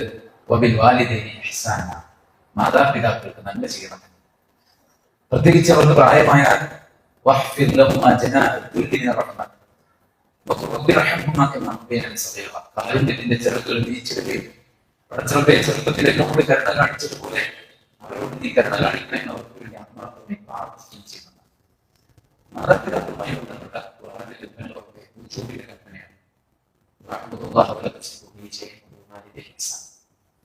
അതെല്ലാം നിർബന്ധത്തിന്റെ കൽപ്പനയാണ്. മാതാപിതാക്കളോട് നിങ്ങൾ നല്ല നിരക്ക് വർദ്ധിക്കണം എന്നുള്ളത് നിങ്ങളോട് വസിയ്യത്ത് നൽകി. നമ്മൾ അള്ളാഹുവിന്റെ പ്രീതി ആഗ്രഹിച്ച് സ്വർഗം കിട്ടാൻ വേണ്ട സുഹൃത്തുക്കൾ ചെയ്യാൻ വേണ്ടി പരിശ്രമിച്ചുകൊടുക്കുന്ന ആൾക്കാരാണ്. അങ്ങനെയുള്ള ഒരു മുമ്പിന്റെ മുമ്പിൽ ഒരു ഓപ്പർച്യൂണിറ്റിയാണ്, അവസരമാണ് പാരന്റ്സ്. അള്ളാഹ്ക്ക് ഏറ്റവും ഇഷ്ടപ്പെട്ട പ്രവൃത്തി, ഏറ്റവും ശ്രേഷ്ഠമായ കർമ്മം ബിർറുൽ വാലിദൈൻ. അള്ളാഹ്ക്ക് ഏറ്റവും വെറുപ്പുള്ള കാര്യം ഉഖൂഖുൽ വാലിദൈൻ, മാതാപിതാക്കളെ ദ്രോഹിക്കുക എന്നതാണ്. അതുകൊണ്ട് മാതാപിതാക്കൾക്ക് ഇഹ്സാൻ ചെയ്യുക. ഈവൻ അവർ നോൺ മുസ്ലിംസ് ആണെങ്കിൽ പോലും, ചിലപ്പോൾ ആള് ഇസ്ലാം സ്വീകരിച്ചേക്കും, മാതാപിതാക്കൾ ഇതര പാരമ്പര്യ വിശ്വാസത്തായിരിക്കും, എങ്കിൽ പോലും മാതാപിതാക്കളോടുള്ള ബാധ്യത നിർവഹിക്കണം എന്നാണ് പ്രവാചകൻ സല്ലല്ലാഹു അലൈഹി വസല്ലം പറഞ്ഞിട്ടുള്ളത്, അല്ലേ? അതുപോലെ തന്നെ അപ്പൊ മാതാപിതാക്കൾക്ക് നന്മ ചെയ്യാൻ വിശ്വാസി ജാഗ്രത കാണിക്കണം, അവർക്ക് വേണ്ട സൗകര്യങ്ങൾ ചെയ്തു കൊടുക്കണം, അവരെ സ്നേഹിക്കണം, ലാളിക്കണം, അവരെ അനുസരിക്കണം, അവരുടെ തൃപ്തിക്ക് പ്രാധാന്യം കൊടുക്കണം, അവരെ സന്തോഷിപ്പിക്കണം. അവർക്ക് ഒരു പ്രാധാന്യമുണ്ട് എന്ന് നമ്മുടെ പ്രവർത്തനങ്ങൾ കൊണ്ട്, വർത്തനങ്ങൾ കൊണ്ട് അവർക്ക് ബോധ്യപ്പെടണം. അതോടൊപ്പം അവരുമായിട്ട് എതിരാകുന്നതിനെ കുറിച്ച് നമ്മൾ നല്ലോണം പേടിക്കണം. മാതാപിതാക്കളെ ദ്രോഹിക്കുന്ന കാര്യത്തിൽ നമ്മൾ ഭയമുള്ളവരായിരിക്കണം. ഒരു വാക്കുകൊണ്ടോ ഒരു നോക്കുകൊണ്ടോ പോലും അവർക്കൊരു വിഷമം ഉണ്ടാക്കരുത്. ഒരു സഹാബിയോട് ചോദിച്ചു, നിങ്ങൾ എന്താ നിങ്ങളുടെ ഉമ്മന്റെ കൂടെ ഭക്ഷണം കഴിക്കാൻ ഇരിക്കാത്തത്? അദ്ദേഹം സംബന്ധിച്ചാൽ ഉമ്മ എടുക്കാൻ ഉദ്ദേശിച്ച ഭക്ഷണ പദാർത്ഥം ഞാൻ എടുത്തു പോകുമോ എന്ന പേടികൊണ്ടാണ്. മനസ്സിലായി? ജോലിക്ക് പോയി തിരിച്ചു വന്നാൽ ആദ്യം ഉമ്മയും ഉപ്പയും ഭക്ഷിപ്പിക്കും, എന്നിട്ടാണ് മക്കൾക്ക് കൊടുക്കാറുള്ളത്. പക്ഷെ ഒരിക്കൽ വന്നപ്പോ അവരൊക്കെ ഉറങ്ങിപ്പോയിട്ടുണ്ട്. അപ്പൊ ഞാൻ അവരെ എണീക്കുന്നവരെ അവരുടെ റൂമിന്റെ മുമ്പിൽ ഇരുന്നു സുബഹ് വരെ. പഠിച്ചവരെ, നിന്റെ പ്രീതിക്ക് വേണ്ടത് ചെയ്തത് എന്ന് പ്രതിസന്ധി ഘട്ടത്തിൽ ഒരാൾ പറഞ്ഞപ്പോൾ ആ മഹനീയമായ പുണ്യകർമ്മത്തിന്റെ ഭാരം കൊണ്ട് അള്ളാഹു ചെയ്തു ഗുഹാമുഖം തുറന്നു കൊടുത്തു. അറിയാം ചരിത്രം. വലിയ പാതകം സംഭവിച്ചു ചെയ്തു വന്ന ഒരാളോട് ഇബ്നു അബ്ബാസ് ചോദിച്ചത്, നിങ്ങളുടെ മാതാപിതാക്കൾ ജീവിച്ചിരിപ്പുണ്ടോ? ഉണ്ട്. എന്നവർക്ക് പുണ്യം ചെയ്യുക. കൊലപാതകം പോലെ, വ്യഭിചാരം പോലെ വൻ പാപം സംഭവിച്ച ഒരാളോട് പറഞ്ഞത് മാതാപിതാക്കൾ ഉണ്ടെങ്കിൽ അവർക്ക് സേവനം ചെയ്തോ എന്ന് പറഞ്ഞു. അപ്പൊ ഒരാൾ ചോദിച്ചു ഇബ്നു അബ്ബാസിനോട്, എന്തെങ്കിലും അങ്ങനെ പറയാൻ കാരണം? ഇബ്നു അബ്ബാസ് പറഞ്ഞു, അള്ളാഹുവിന് ഏറ്റവും പ്രിയപ്പെട്ട പാപങ്ങൾ പൊറുക്കപ്പെടാൻ ഏറ്റവും ഉത്തമമായ ഒരു കാര്യം ബിർറുൽ വാലിദൈൻ അല്ലാതെ മറ്റൊന്നും ഞാൻ കാണില്ല. ചെറിയ കുട്ടികൾ ചെറിയ കഴിച്ചുമ്പോൾ കുഴപ്പമില്ല, കുട്ടികളാണെന്ന് മനസ്സിലാക്കും, പക്ഷെ വലിയ മനുഷ്യന്മാര് കുട്ടികളെ കഴിച്ചുമ്പോ നമുക്ക് സഹിച്ചില്ല. പ്രായമായാൽ മാതാപിതാക്കൾ ചെറിയ കുട്ടികളെക്കാളും തരതാന്ന് പോകും. അപ്പൊ അത് സഹിക്കുക, അനുഭവിക്കുക എന്ന് പറഞ്ഞാൽ ഭയങ്കര ബുദ്ധിമുട്ടുള്ള കാര്യം തന്നെ. അതുകൊണ്ടാണ് പ്രവാചകൻ സല്ലല്ലാഹു അലൈഹി വസല്ലം യുദ്ധത്തിന് തയ്യാറായി വന്ന ഒരാളോട്, നിനക്ക് യുദ്ധം നിന്റെ പാരന്റ്സിനെ പരിചരിക്കലും പരിപാലിക്കലുമാണ്, നീ അവിടെ പോയിട്ട് ജിഹാദ് ചെയ്തോ എന്ന് പറയാൻ കാരണം എന്താ? യുദ്ധം അത്ര എളുപ്പമുള്ള പണിയല്ലോ, ആണോ? വെട്ടും കുത്തും കൊണ്ടുവരുന്ന സുഖമുള്ള പണിയല്ലോ. അതിന് തയ്യാറായി വന്നവനോട് ജനമ്മാനി മാപ്പാനി നോക്കിയാൽ മതി എന്ന് പറഞ്ഞ എന്തുകൊണ്ടാ? അതൊരു ജിഹാദാണ്. മനസ്സിലായി? അപ്പോൾ അവർ ചെയ്യുന്ന വിവരക്കേടും അവർ ചെയ്യുന്ന വൃത്തികേടും ആ പ്രായത്തിൽ ചെന്നി ബാധിച്ച് മനസ്സ് പറഞ്ഞ് ബുദ്ധിയില്ലാതെ അവർ കാണിച്ചു കൂട്ടുന്നതൊക്കെ നമ്മൾ സഹിക്കണം. കാരണം അത് ഏറ്റവും പുണ്യകരമായിട്ടുള്ള കാര്യമാണ്. ഉമ്മയ്ക്കും ഉപ്പയ്ക്കും പുണ്യം ചെയ്യുന്നവരായിരിക്കണം ഒരു മുസ്ലിം. ഉമ്മ അങ്ങനെ ചെയ്തല്ലേ, അങ്ങനെ ചെയ്തല്ലേ, എന്നോടൊക്കെ ചെയ്തത് നിങ്ങൾക്ക് എന്താണെന്നറിയും. ഞങ്ങൾ കുറെ മക്കളുമായിട്ട് എന്നോട് ഡിസ്ക്രിമിനേഷൻ കാണിച്ചു, അവരിങ്ങോട്ട് എന്ത് ചെയ്താലും നമ്മൾ ക്ഷമിക്കണം. കാരണം അവർ അത്രയും ടോപ്പ് പൊസിഷനിലാണ് പഠിച്ചു വെച്ചത്. അവരാണ് നമുക്കെല്ലാം കിട്ടാൻ കാരണക്കാരൻ അള്ളയാണ്. എന്നാൽ അതിന് ഭൗതിക കാരണക്കാരാണ് നമ്മുടെ മാതാപിതാക്കൾ. നമ്മൾ ജനിക്കാനുള്ള ഭൗതിക കാരണക്കാരാണ് മാതാപിതാക്കൾ. നമ്മൾ വളരാനുള്ള ഭൗതിക കാരണക്കാരാണ് മാതാപിതാക്കൾ. ഇന്ന് നമ്മൾ നമ്മുടെ മക്കളെ എങ്ങനെ സ്നേഹിക്കുന്നുവോ, എങ്ങനെ ലാളിക്കുന്നുവോ, എങ്ങനെ പരിചരിക്കുന്നുവോ, അതുപോലെ നമ്മളെ സ്നേഹിച്ച് പരിചരിച്ച് പരിപാലിച്ച് ഇല്ലായ്മയുടെ കാലത്ത് വളർത്തിയവരാണ് പാരന്റ്സ്. നമ്മളിപ്പോ നമ്മുടെ കുട്ടികളെ എങ്ങനെ കൊണ്ടിടുന്നത്? അതിനേക്കാൾ പ്രതിസന്ധിയുടെ കാലത്ത് നമ്മളെ കൊണ്ടിടുന്ന ആൾക്കാരാണ് നമ്മുടെ പാരന്റ്സ്. ജീവിച്ചിരിക്കുന്ന സമയത്ത് അവരെ അനുസരിക്കാനും അവരെ സ്നേഹിക്കാനും അവരുടെ വാക്കുകൾ കേൾക്കാനും അവരുടെ ഉപദേശങ്ങൾ കൈക്കൊള്ളാനും അവരുടെ വിമർശനങ്ങളെ പോസിറ്റീവായി എടുക്കാനും അവരുമായിട്ട് ഇണങ്ങാതെ അവരുമായിട്ട് തർക്കിക്കാതെ എനിക്ക് മതി ഉമ്മയും ബാപ്പയും വേണ്ട എന്ന് പറയുന്ന അവസ്ഥയില്ലാതെ ഉമ്മയെയും ഉപ്പയെയും അങ്ങേയറ്റം സ്നേഹത്തോടുകൂടെ കൊണ്ടു നടക്കാൻ പറ്റും. അതുപോലെ തന്നെ അവരുമായി ബന്ധപ്പെട്ട ആളുകളോടുള്ള സ്നേഹം. ഉമ്മന്റെ അനിയനും അനിയത്തി, ജ്യേഷ്ഠൻ ജ്യേഷ്ഠത്തി, ഉപ്പയുടെ കുടുംബക്കാര്, ഉമ്മയുടെ കുടുംബക്കാര്, ഉപ്പ സ്നേഹിച്ച ആളുകള്, അവരോടൊക്കെ ഏറ്റവും നല്ല പുണ്യമാണ് ഉപ്പന്റെ കൂട്ടുകാരനോട് സ്നേഹം പ്രകടിപ്പിക്കുക. ഉപ്പാന്റെ ചങ്ങായി ബാപ്പ മരിച്ചതിന് ശേഷവും ആ കൂട്ടുകാരന് നന്മ ചെയ്യാന്നുള്ളതും ബന്ധം ചേർക്കുക എന്നുള്ളതും ഏറ്റവും പുണ്യമുള്ള കാര്യമായിട്ട് പ്രവാചകൻ സല്ലല്ലാഹു അലൈഹി വസല്ലം പറഞ്ഞിരിക്കുകയാണ്. സ്വഹാബത്ത് യാത്രകളിലൊക്കെ അങ്ങനെ ചെയ്തിരുന്നു. മനസ്സിലായി? നമ്മളൊക്കെ യാത്രയിൽ വാഹനത്തിൽ പോകുന്ന സമയത്ത് ഒരാളെ കണ്ട ഒട്ടകപ്പുറത്ത് ഇറങ്ങിയിട്ട് അദ്ദേഹത്തിന്റെ ഷോള് അദ്ദേഹത്തെ ധരിപ്പിച്ച് അദ്ദേഹത്തിന് വേണ്ടതെല്ലാം ചെയ്തു കൊടുത്തപ്പോൾ കൂടുതൽ കാരണം ഇതെന്റെ പിതാവിന്റെ കൂട്ടുകാരനാണ്. മനസ്സിലായി? അപ്പൊ ബാപ്പ മരിച്ചു പോയാൽ പിതാവിന്റെ കൂട്ടുകാരനോട് കാണിക്കുന്ന സ്നേഹം അത് ബാപ്പനോട് സ്നേഹമാണ്. ബാപ്പന്റെ കുടുംബക്കാരോടും എന്റെ കുടുംബക്കാരോടും കാണിക്കുന്ന സ്നേഹം. അപ്പൊ ഒരു വിശ്വാസി, ഒരു മുസ്ലിം ഉമ്മനെയും ഉപ്പനെയും കുഞ്ഞുപോലെ നോക്കുന്ന, അവരെ ബുദ്ധിമുട്ടിക്കാത്ത, അവരുടെ ഇഷ്ടപ്പെട്ടവരുമായി നല്ല ബന്ധം സ്ഥാപിക്കുന്ന ആളുകളായിരിക്കും എന്നാണ് വിശുദ്ധ ഖുർആനിൽ അല്ലാഹു സുബ്ഹാനഹു വ തആല നമ്മെ ഓർമ്മപ്പെടുത്തുന്നത്. അതുകൊണ്ട് മുസ്ലിം എന്ന നിലക്ക് നമ്മുടെ പാരന്റ്സിന്റെ മുമ്പിൽ ഏറ്റവും നല്ലവരായിരിക്കും. കുട്ടികളൊക്കെ കുറച്ച് വേണ്ടതുകൊണ്ട് പറയാണ്, നമ്മുടെ ഉമ്മാക്ക് ഉപ്പാക്കും എന്താണ് നമ്മളെ കുറിച്ചുള്ള കാര്യം എന്താ? ഒന്ന്, നമ്മളെ കാര്യങ്ങളൊക്കെ കൃത്യമായി ചെയ്യുന്നത് കാണുമ്പോൾ അവർക്ക് സന്തോഷം. പാരന്റ്സിനെ എങ്ങനെ ഹാപ്പിയാക്കാം? നമ്മൾ നമ്മുടെ കാര്യങ്ങൾ വൃത്തിക്ക് ചെയ്യുന്നത് കാണുമ്പോൾ അവർക്ക് ഭയങ്കര സന്തോഷം. അപ്പൊ വായിച്ചോ, പഠിച്ചോ, എഴുതിക്കോ, നിസ്കരിച്ചോ, എന്റെ ഡ്രസ്സ് അവിടെ വെക്ക്, ഇവിടെ വെക്കല്ലേ, ബുക്ക് ധൈര്യം നോക്കി വെക്ക്, അങ്ങനെ ആക്കല്ലേ, ഇങ്ങനെ ആക്കല്ലേ എന്നൊന്നും പറയിക്കരുത്. മനസ്സിലായി? എന്നൊന്നും പറയിക്കരുത്. നമ്മൾ തന്നെ സമയത്തെ ചെയ്യണം.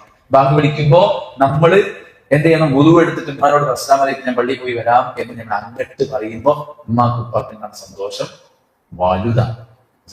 എനിക്ക് എന്റെ ഫ്രണ്ടാ വലുത് പറഞ്ഞ ചില ആൾക്കാരുണ്ട്. ഫ്രണ്ടല്ല എന്നെ പോറ്റിയത്, ഉമ്മയും ബാപ്പയാണ് കേട്ടോ, സർക്കാരും അല്ല ഞങ്ങളെ പോറ്റിയത്. അങ്ങനെ പറയാൻ കാരണം എന്താ വെച്ചാൽ സർക്കാർ ഇപ്പൊ പറഞ്ഞോണ്ട് ഓരോരുത്തർക്കും ഓരോരുത്തർ സ്വാതന്ത്ര്യമുണ്ട്. അതുകൊണ്ട് ഉമ്മയും ഉപ്പയും മക്കളും നിയന്ത്രിക്കണ്ട, അത് തീരുമാനിക്കുക, നമ്മൾ തീരുമാനിക്കും. മനസ്സിലായി? അതിനൊരു മന്ത്രിന്റെ ഒത്താശന്റെ ആവശ്യമില്ല അവിടെ. അതിനുള്ള സർക്കാരിന്റെയും ഒരു ഭരണാധികാരിന്റെ ആവശ്യമില്ല. നമ്മുടെ എന്ത് മുറിയെ കഷ്ടപ്പെട്ട് അധ്വാനിച്ച് കൈ വളരുണ്ടോ, കാല് വളരുണ്ടോ, അസുഖമാകുണ്ടോ, എന്തെങ്കിലും പ്രശ്നമുണ്ടോ, അങ്ങനെ പൊന്നുപോലെ നോക്കിയ കുട്ടികളെ എന്ത് പഠിപ്പിക്കണമെന്നും എങ്ങനെ കൊണ്ടെടുക്കണമെന്നും നമ്മൾ തീരുമാനിച്ചു. അതിനുള്ള റൈറ്റ് പാരന്റ്സിന് ഉണ്ടെന്ന് വിശ്വസിക്കണം കുട്ടികൾ. അത് അങ്ങനെ എനിക്ക് കുട്ടീനെ മനക്ക് മനസ്സിലാക്കാൻ അങ്ങനെ മനസ്സിലായി? ഒരു കുട്ടീനെ എങ്ങനെയൊക്കെയാണ് പോറ്റി വളർത്താൻ ഇഷ്ടപ്പെടുന്നത്? ഒന്നും വേണ്ട, 10 വരെ നമ്മൾ പഠിപ്പിക്കാൻ ബാപ്പ ചെലവാക്കി പൈസ ഏതെങ്കിലും കമ്പനി കൊണ്ട് ഇൻവെസ്റ്റ് ചെയ്തെങ്കിൽ മൂപ്പർക്ക് ഇപ്പൊ ഫ്രീ ആയിട്ട് കരി കിട്ടില്ല. അത്രയും പൈസ ചെലവാക്കുന്നത് നമുക്ക് വേണ്ടി കുറച്ചൊന്നല്ല. മനസ്സിലായി? കുറച്ചൊന്നല്ല. നമ്മുടെ ബാപ്പാന്റെ ഒരു മാസത്തെ ചെലവ് ഇങ്ങനെ എഴുതിച്ചാല് അതിന് 30 ഭാഗവും മൂപ്പര് ചായ അടിച്ചും റോസ്റ്റും ഉണ്ടാക്കിയ ചെലവല്ല, സ്വന്തം കുടുംബത്തിന് വേണ്ടി ഉണ്ടാക്കിയ ചെലവാണ്. നമുക്ക് താമസിക്കാൻ, നമുക്ക് ഭക്ഷണം കഴിക്കാൻ, നമുക്ക് ഫീസ് അടക്കാൻ, നമുക്ക് വസ്ത്രം വാങ്ങാൻ, നമ്മുടെ ഓരോ സാധനങ്ങൾക്കും ഒരു ബാപ്പയെ കൊണ്ട് പറയാനുണ്ട് ചെലവാക്കുന്നതാണ് ഈ പൈസ. ഇതൊക്കെ ഒരു കൂട്ടിയിട്ട് മൊബൈൽക്ക് ഒറ്റയ്ക്കാണെങ്കിൽ, ഒറ്റയ്ക്ക് ജീവിക്കുകയാണെങ്കിൽ ചെറിയ ചെലവുകൊണ്ട് ജീവിച്ച് ബാക്കിയൊക്കെ മൊബൈൽ എടുത്തൊക്കെ. അപ്പൊ അങ്ങനെ നമ്മളെ കഷ്ടപ്പെട്ട് പോറ്റിയ ഒരു ബാപ്പാക്കും ഒരു ഉമ്മാക്കും നമ്മളെ കാര്യത്തിൽ അഭിപ്രായം പറയാനും നിയന്ത്രിക്കാനും, അങ്ങനെ എന്റെ മോനെ ഇങ്ങനെ, അങ്ങനെ എന്റെ മോളെ ഇങ്ങനെ എന്ന് പറയാനും അവകാശമുണ്ടെന്ന് നമ്മൾ ആക്സെപ്റ്റ് ചെയ്യണം. നമ്മളത് അംഗീകരിക്കണം. എന്താ റോട്ടിൽ പോലീസ് ഇറങ്ങിയിട്ട് കൈകെട്ടണം, എന്ത് റൈറ്റ് നമുക്ക് നമ്മുടെ വണ്ടിക്ക് കൈകിട്ടാൻ നമ്മളത് ചോദിക്കണ്ടോ? ഇല്ല. നിയമപാലകർക്ക് അതിനുള്ള റൈറ്റ് ഉണ്ട്. ലൈക്ക് ദാറ്റ് നമ്മുടെ പാരന്റ്സിന് ഇതിനുള്ള റൈറ്റ് ഉണ്ടെന്ന് നമ്മൾ വിശ്വസിക്കണം. അതിനെതിരെ ആരെങ്കിലും സംസാരിച്ചാല് നമ്മൾ അതാണ് ശരി, ഇതല്ല അങ്ങനെ ഉമ്മാക്കുപ്പാക്ക് എതിരെയാണ് ഇപ്പൊ ക്യാമ്പസിൽ കുട്ടികൾക്ക് സംസാരിച്ചുകൊണ്ടിരിക്കണം. മീൻ ബാപ്പി കുടിച്ച് കെട്ടിച്ചാണ്, മീൻ ബാപ്പി അതാക്കാണ്, മീൻ ബാപ്പി ഇതാക്കാണ്. പറയാനായിട്ട് തോന്നുമ്പോൾ മീൻ ബാപ്പി ഇല്ലാതെ വളർന്നാണ്. എല്ലാവരും അതിന് നേരെയാണ് എന്ത് ചെയ്യുന്നത്? കുതിര കയറണം. എന്നിട്ട് ചാനലിന്റെ ആൾക്കാർക്ക് എന്താ പണി? ഓഹോ, നമുക്കൊരു സ്വാതന്ത്ര്യം ഇല്ല അല്ലേ, പണി നോക്കാൻ പറയാം. പണി നോക്കാൻ പറയാൻ പറ്റിയ ആൾക്കാരല്ല മീൻ ബാപ്പിയാണ്. അപ്പൊ ആണോ? ഇതൊക്കെയാണ് പുതിയ ആൾക്കാർ. അവർക്ക് അഭിപ്രായം പറഞ്ഞാൽ പോകും. മനസ്സിലായി? ബ്ലോഗർമാരും റീൽസുകാരൊക്കെ ഓർക്ക് പൈസ ഉണ്ടാക്കാൻ വേണ്ടി ചെയ്യുന്ന കുറെ സംഗതികളുണ്ട്. അത് കണ്ടിട്ട് നമ്മൾ കരിയ പെരുമാറരുത്. അതുകൊണ്ട് നമ്മുടെ കാര്യങ്ങൾ നമ്മൾ കൃത്യമായിട്ട് ചെയ്യും. രണ്ടാമത്തെ കാര്യം എന്താ? പേടിയാണ്. നമ്മളിങ്ങനെ വലുതാവും തോറും പേടി. എന്ത്? എന്റെ മോള് എന്തെങ്കിലുമൊക്കെ വേണ്ടാത്ത ചെയ്യോ, എന്റെ മോന് ഏതെങ്കിലുമൊക്കെ ലഹരിയിലും മറ്റു കാര്യത്തിലൊക്കെ പെട്ടുപോകും, നമ്മുടെ മുടിയും നമ്മുടെ ചേരും നമ്മുടെ ഡ്രസ്സും അതിന്റെ കോലൊക്കെ ഇങ്ങനെ മാറി വരുമ്പോ ഉമ്മാക്കുപ്പാക്ക് ഒരു പേടി കേട്ടോ. വൃത്തിക്ക് മുടിയെട്ടി വാട്ട മോനെ എന്ന് പറഞ്ഞാല് പിന്നെ തിരിച്ചു വരുമ്പോ കാണാൻ അങ്ങനെ പല കോലത്തിലാക്കി വരും. അപ്പൊ ഒരു ബേജാറ് ആർക്കുണ്ടാവും? ഉമ്മാക്കുപ്പാക്കും ഉണ്ടാവും. മനസ്സിലായി? കാരണം എന്താണ്? ഈ ലോകത്തെ നമ്മളെ ഏറ്റവും അധികം സ്നേഹിക്കുന്നതും നമുക്ക് നന്മ വരണമെന്ന് ആഗ്രഹിക്കുന്നതും നമ്മുടെ ചതിക്കുഴിയിൽ ചെന്ന് വീഴരുതെന്ന് ആഗ്രഹിക്കണമൊക്കെ നമ്മൾ ഒരുമിപ്പിയാണ്. അയച്ചിട്ട് സ്കൂളിൽ ചെന്ന ചങ്ങാഴ്ചമാര് പറയും സൂപ്പർ അയക്കനടി, കാരണം ഓക്കൊരു ചേമ്പില്ല. മനസ്സിലായില്ലേ? ഓക്ക് നമ്മൾ എന്തായാലും കുഴപ്പമില്ല കേട്ടോ. നമ്മുടെ ഫ്രണ്ട്സിന് നമ്മൾ ആരായാലും കുഴപ്പമില്ല, എന്തായാലും കുഴപ്പമില്ല. ആണെങ്കിൽ പഠിച്ച സമയത്ത് നമ്മൾ തോണ്ടുവോ? നമ്മളെ നല്ല ഭാവി ആഗ്രഹിക്കുന്ന ഫ്രണ്ട്സിനെങ്കിൽ ക്ലാസ് കട്ടാക്കാനോ കൂട്ടിപ്പോവോ, ഓ നമ്മളെ സിനിമ കൊണ്ടുപോകോ, ഓ നമ്മളെ തോന്നിയ ഉണ്ടാക്കി തരുമോ, നമുക്ക് വേണ്ടാത്ത ബന്ധം ഓന് ബ്രോക്കർ പണി ചെയ്യുമോ? ഉമ്മാരുപ്പാരും ഇതിനൊക്കെ എതിരാണ്. കാരണം എന്താ? നമ്മളെ നന്മ ആഗ്രഹിക്കുന്ന ആൾക്കാരാണ് ഉമ്മയൊക്കെ. അതുകൊണ്ട് ഡ്രസ്സ് ഇട്ടാൽ ഇത് വേണ്ട മോളെ, അത് ശരിക്കും ആൾക്കൂടെ തെളിഞ്ഞു കാണുന്നുണ്ട്, അല്ലെങ്കിൽ ടൈറ്റായി കാണുന്നത് പോലെ. എത്രണ്ണങ്ങള് കാലം തിരിവില്ലാതെ എന്ന് ചോദിക്കരുത്. കാലം തിരിവുള്ളതുകൊണ്ടാണ്. കാലം തിരിവുള്ളതുകൊണ്ടാണ്, തിരിവില്ലാത്തതുകൊണ്ടല്ല. കാലത്തെ കുറിച്ച് തിരിവുള്ളതുകൊണ്ടാണ് ഇത് വേണ്ട എന്ന് പറയുന്നത്. കൂട്ടുകാരികൾക്കും കൂട്ടുകാരന്മാർക്കും നമ്മൾ ഒരു കാര്യം നോക്കേണ്ട ആവശ്യമില്ല. ഒരുത്തൻ കഞ്ചാവിന്റെ കച്ചവടം ഉപേക്ഷിച്ചില്ലെങ്കിൽ കച്ചവടം പോലീസ് വിളിച്ച് ജയിലിൽ കൊണ്ടുപോയിട്ട് ഓന് വലിയ ഗ്യാങ്ങൊക്കെ ഉണ്ട്. ഒരു കുട്ടി എന്ത് ചെയ്തില്ല, പോലീസ് സ്റ്റേഷനിൽ വന്നില്ല. വയസ്സായവന്റെ ഉമ്മയും പാപ്പി രാവിലെ വരും, വൈകുന്നേരം പോവും. പോലീസുകാരോട് കരഞ്ഞ് പിഴിഞ്ഞ് മകനെ രക്ഷപ്പെടുത്താൻ വേണ്ടി കരയുന്നതൊക്കെ അങ്ങനെ കാണും. ഓനെ സെല്ല് കുത്തുന്ന ഞാൻ ആലോചിച്ചു, ഇത്ര കുറെ ഗ്യാങ് ഉണ്ടായിട്ടും ഒരു പട്ടപ്പൂമിൽ വന്നില്ല. എന്റെ ഉമ്മയും പാപ്പി ഇവിടെ കിടന്ന നേരങ്ങൾ മനസ്സിലായി. ക്യാമറ ബാക്കിൽ റെക്കോർഡ് മുഖം കാണാതിരിക്കാൻ വേണ്ടി ക്യാമറ ബാക്കിൽ വെച്ചിട്ട് ഓന്റെ ശബ്ദം റെക്കോർഡ് ചെയ്തപ്പോ പറഞ്ഞതല്ലോ, എന്റെ ഉമ്മീന്റെ ഉപ്പിനോട് കാണിക്കുന്ന സ്നേഹം കന്നാണ് മനസ്സിലായത്. ഞാൻ അതുവരെ വിചാരിച്ചിരുന്നത് ചങ്ങന്മാരാണ് എന്റെ എല്ലുന്ന വിചാരിച്ചത്. അപ്പോഴാണ് എനിക്ക് മനസ്സിലായത്. നമ്മളെ കാസ്റ്റും മൂത്രം കോരി വൃത്തിയാക്കാന് ഒരു ചങ്ക് ബ്രോയും വരില്ല കേട്ടോ. ഈവൻ പ്രേമിക്കുന്ന ആളെ പോലെ നിൽക്കില്ല. അതിന് നമ്മൾ അമ്മാനിപ്പാനെ കിട്ടുള്ളൂ. അതുകൊണ്ട് ഓരോ പേടിപ്പിക്കരുത്. നമ്മുടെ വേഷവും നമ്മുടെ വിധാനം, നമ്മുടെ സംസാരം, നമ്മുടെ പെരുമാറ്റം ക്ലിയർ ആയി ഒരു ഹിഡൻ പേഴ്സണാലിറ്റി നമുക്കുണ്ടാകരുത്. ഒരു മുസ്ലിമായ ഒരു കുട്ടി, ഒരു മുസ്ലിമായ ഒരു മകൻ, ഒരു മുസ്ലിമായ ഒരു മകൾ ഉമ്മയും ഉപ്പയും സ്നേഹിക്കുന്ന, ഉമ്മക്കും ഉപ്പക്കും സന്തോഷം പകരുന്ന ആളായി. അപ്പൊ നമ്മൾ ചിന്തിക്കേണ്ടത് ഞാൻ എൻ്റെ ഉമ്മാനിപ്പാനെ സന്തോഷിപ്പിക്കേണ്ടതാണ്. ഈ പാരന്റ്സ് മീറ്റിങ്ങിനൊക്കെ ഒരു കുട്ടിനെ ഒക്കത്തും മറ്റേ കുട്ടിനെ കയ്യുമ്പലും വലിച്ചൂട്ടി ഇങ്ങനെ വരും. എന്നിട്ട് എങ്ങനെയുണ്ട് സാറേ മാർക്ക്? 100ക്ക് 20 ഉണ്ട്, മറ്റേന്ന് 100ക്ക് 15 ഉണ്ട്, പുസ്തകം കൂടി ഉണ്ടോ? ഇത് ഈ കണ്ട ഫീസൊക്കെ അടച്ചിട്ട് ഈ കണ്ട പുസ്തകം എടുത്തിട്ട് നമ്മുടെ സ്കൂൾക്ക് പറഞ്ഞിട്ട് അവിടുന്ന് 10-20 മാർക്ക് വാങ്ങിയിട്ട് ഈ ഉമ്മ കുട്ടികളെയും താങ്ങി 3ാമത്തെ നിലയിൽ പോയിട്ട് നമ്മുടെ മാർക്ക് നോക്കുമ്പോൾ ആ ക്ലാസ്സിലെ ഏറ്റവും ബാക്ക് നമ്മൾ. പിന്നെ നമുക്ക് എന്ത് ചെയ്യുമ്പോഴായിട്ട് എന്താ കാര്യം? അപ്പൊ അവിടേക്ക് നമുക്ക് ഉമ്മാനെ സന്തോഷിപ്പിക്കാനാവണം. നമ്മുടെ സ്വഭാവം കൊണ്ടും നമ്മുടെ പഠനം കൊണ്ടും നമ്മുടെ പെരുമാറ്റം കൊണ്ടും നമ്മുടെ ഇടപെടൽ കൊണ്ടും ഒക്കെ ഉമ്മാനെ ഉപ്പാനെ സന്തോഷിപ്പിക്കാൻ പറ്റിയാൽ അത് ഏറ്റവും വലിയ കാര്യമാണ്. 4ാമത്തെ കാര്യം സുഹൃത്തുക്കൾ, മുസ്ലിം തന്റെ ഇണയോടുള്ള പെരുമാറ്റം, ആണാണെങ്കിലും പെണ്ണാണെങ്കിലും പരസ്പരം സ്നേഹത്തോടെ ഇണക്കത്തോടെ അറിഞ്ഞ് ഇടപെടുന്നവരായിരിക്കണം വിശ്വാസികളാണ്. ലിതസ്കുനു ഇലൈഹ, സമാധാനം കിട്ടണം. ഒരു മുസ്ലിമായ പെണ്ണ്, ഒരു ഭാര്യ, അവളുടെ അടുത്തേക്ക് ഹസ്ബൻഡ് വരുമ്പോ അയാൾക്ക് സമാധാനം കിട്ടും. ഒരു സമാധാനം കിട്ടാൻ കുത്തിക്കയറി വന്ന് ഇജ്ജ് കുറച്ചൊരു തൊഴിൽ തരും എന്ന് ചോദിക്കേണ്ട അവസ്ഥ ഉണ്ടാക്കരുത്. വീട്ടിൽ കയറി വരുമ്പോൾ സമാധാനം കൊടുക്കണം. ഇണകൾ നമ്മൾ നോക്കിയാൽ സന്തോഷിക്കണം. നമ്മുടെ വാക്കുകൾ അവർക്ക് ഹൃദ്യമാകണം, ഏറ്റവും ഫ്രൂട്ട്ഫുൾ ആകണം, നല്ല സ്വീറ്റ്നെസ് ഉള്ള വർത്താനായിരിക്കണം. തിരിച്ചും അങ്ങനെ തന്നെ. രാവിലെ നമ്മൾ പരിഗണന ഇറങ്ങിയിട്ട് വൈകുന്നേരം കയറിച്ചില്ല. ഓള് വായിപ്പിച്ചൂലേ, ഓള് നോക്കൂലേ, ഓളാക്കൂലേ, എനിക്ക് എന്താ പണി എന്നൊക്കെ ചോദിക്കണല്ലേ. ഒരു 3 ദിവസം കൊണ്ട് നോക്കിയാൽ പിന്നെ നിങ്ങളെ വർത്താനം പറയില്ല. 3 ദിവസം നിങ്ങൾ വായിപ്പിച്ചായിരുന്നാണ് കുട്ടികളെ. പിന്നെ മേലെ കാടായി വെച്ചു. ശരി, ഒരു ഭാര്യയും ഭർത്താവും വന്നിട്ട് കുട്ടിയുടെ കാര്യങ്ങൾ ഇങ്ങനെ പറയാണ്. പിന്നെ മൂപ്പരോട് മാറി എന്നൊക്കെ പറഞ്ഞു. നിങ്ങൾ മൂപ്പരോട് ഒഴിവെടുക്കാൻ പറയേണ്ടിയാണ്. അപ്പൊ എന്റെ അടുത്ത ബന്ധമുള്ളതാണ്. അപ്പൊ ഞാൻ പറഞ്ഞു, ആ പള്ളിക്കോലായിന്റെ ചാരിങ്ങനെ ഇരുന്ന് ചെക്കന്മാരൊക്കെ വർത്താനം പറഞ്ഞിട്ട് അപ്പുറത്തുനിന്ന് ആ കടിയിൽ നിന്ന് നല്ല പരിപ്പ് വടിയും ചായയും കുടിച്ചിട്ട് ബടായും പറഞ്ഞ് 9 പേരേക്ക് കുത്തിക്കേറിയുണ്ട്. നല്ല സുഖമാണ്. ആ പരിപാടി നിർത്തി കളിയാണ് മൂപ്പരോട്. അത്രയും അടുത്ത പ്രിൻസിപ്പിൾ കൊണ്ടാണ്.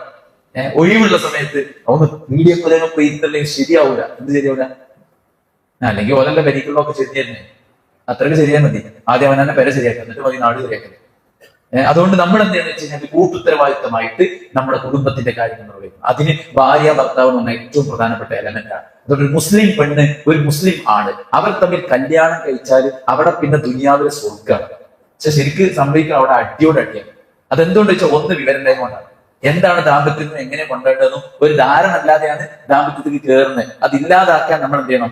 എങ്ങനെ പെരുമാറണമെന്നും എങ്ങനെയായിരിക്കണമെന്ന് വിശ്വാസം എന്നതും നമ്മൾ മനസ്സിലാക്കി. രണ്ടാമത് ദീനിന്റെ കുറവാണ്.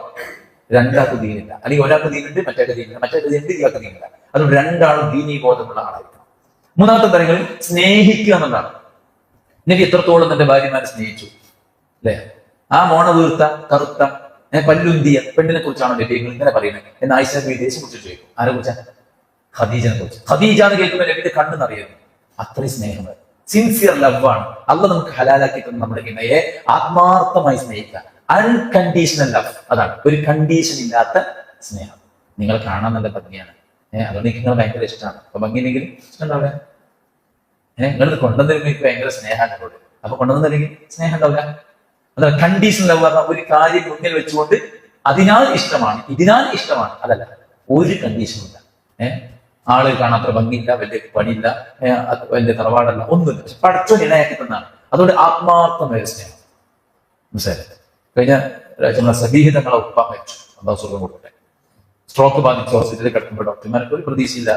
മരിക്കണ തലേ ദിവസം രാത്രി ഞാൻ ആ ഉമ്മനെ കാണാൻ പോയപ്പോ, വയസ്സുണ്ട്, രണ്ടൊക്കെ നല്ല വയസ്സുണ്ട്. അപ്പൊ ഉമ്മ എന്നോട് പറയാണ്, ഡോക്ടർമാർ അങ്ങനെയൊക്കെ പറഞ്ഞെങ്കിലും ഞങ്ങൾക്ക് പ്രതീക്ഷ അള്ളാഹല്ലേ, നമുക്ക് പ്രാർത്ഥിക്കാലോ. ഏത് സ്ട്രോക്കായിട്ട് ഇങ്ങനെ പ്രതീക്ഷയില്ലാതെ കിടക്കുന്ന ആളെ കുറിച്ചാണ് ഈ വയസ്സായ ഉമ്മ പറയണത്, മൂപ്പരെങ്ങോട്ടനെ തിരിച്ചു കിട്ടണം എന്ന്. അപ്പൊ അനങ്ങൂലാറോ, ഞാൻ അനങ്ങിയിലൊരു കുഴപ്പമില്ല, നമുക്ക് നോക്കിയിരിക്കാലോ. അങ്ങനത്തെ സ്നേഹമൊക്കെ ഉണ്ടോ ചോദിച്ചിട്ടാണ് അതൊക്കെ, അല്ലെ? അതുകൊണ്ട് ഇണകൾ, മുസ്ലിം എന്ന് പറയുമ്പോൾ പരസ്പരം ഇണകളായി ജീവിക്കുമ്പോൾ നല്ല സ്നേഹം അങ്ങോട്ടും ഇങ്ങോട്ടും വേണം. രണ്ടുപേരും സമാധാനം കൈമാറണം, സന്തോഷം കൈമാറണം, ദീന് കൈമാറണം. അവർക്ക് വേണ്ട ചെലവുകൾ, കാര്യങ്ങൾ പുരുഷന്മാർ നിർവഹിക്കണം. ഭാര്യയ്ക്ക് ജോലി ഉണ്ടെങ്കിലും ചെലവ് കൊടുക്കേണ്ട പുരുഷനാണ്. അതുകൊണ്ട് പുരുഷനെ സുജൂദ് ചെയ്യാൻ കൽപ്പിക്കുമായിരുന്നു എന്ന് പറഞ്ഞു. അപ്പൊ ആ ചെലവ് ചോദിക്കുമ്പോൾ അവർക്ക് ദേഷ്യം പിടിച്ച ഉണ്ടായിരുന്നു. ഏത് കുട്ടികളെ ഫീസ് എടുക്കാന്, കടയിൽ മീൻ വാങ്ങാന്, കറണ്ട് ബില്ലെടുക്കാന്, ഇതിനൊക്കെ പൈസ വയ്ക്കുമ്പോൾ ദേഷ്യം പിടിച്ച അങ്ങനെ ഉണ്ടായിരുന്നു. ദേഷ്യം പിടിക്കല്ല, നമ്മൾ എന്ത് ചെയ്യാം? പ്രാർത്ഥനയോട് കൊടുക്കുക. പക്ഷേ നീ എന്നെ ഏൽപ്പിച്ച അമാനത്താണ്, ഞാൻ നിർവഹിക്കുന്നത്, കബൂൾ ചെയ്യണം. മനസ്സിലായി? അങ്ങാടിയിലെത്തുമ്പോൾ ഭാര്യന്റെ കോള് എവിടെത്തി?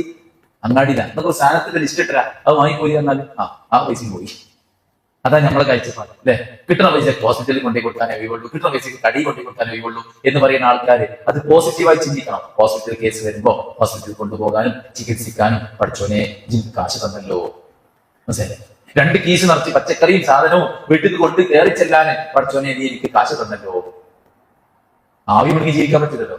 അതൊക്കെ വാങ്ങാനുള്ള കാശ് പഠിച്ചു തന്നെ. അപ്പൊ ആ കാശ് കൊടുത്ത് വാങ്ങുമ്പോ പെറുപിറുക്കരുത്, അൽഹംദുലില്ലാഹ് എന്ന് പറയാം.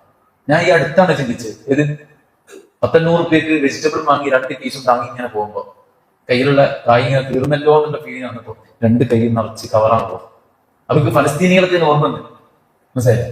അപ്പൊ നമുക്കിത് വാങ്ങാനുള്ള ശേഷി പറ്റുന്നതല്ലേ, ഹോസ്പിറ്റലിൽ ബില്ലടക്കാനുള്ള ശേഷി പറ്റുന്നതല്ലേ, നമ്മുടെ സാമഗ്രികൾ കൊണ്ടെടുക്കാനുള്ള ശേഷിയുണ്ട്. അതുകൊണ്ട് നമ്മൾ എന്ത് ചെയ്തു? ഒരിക്കലും ഈർഷ്യത കാണിക്കരുത്, ദേഷ്യം പിടിക്കരുത്. പിന്നെ പെണ്ണുങ്ങളോട് പറയാമെന്ന് വെച്ചാൽ കണ്ണ് കുറച്ച് കാര്യം നല്ലതാണ്.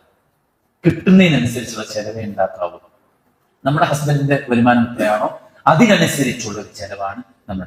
പ്രത്യേകിച്ച് വരവ് ഡിഫറെന്റ് ആണ്, ചെലവ് എല്ലാവർക്കും ഒരുപോലെയാണ്. ഒരു മാസത്തിൽ ഒരു പരിയിൽ 3 ഫോൺ ഉണ്ടെങ്കിൽ ഓരോ ഫോണുമാണ് 320 രൂപ മിനിമം ആണ്. എന്നാൽ വരുമാനം എല്ലാവർക്കും ഡിഫറെന്റ് ആണ്.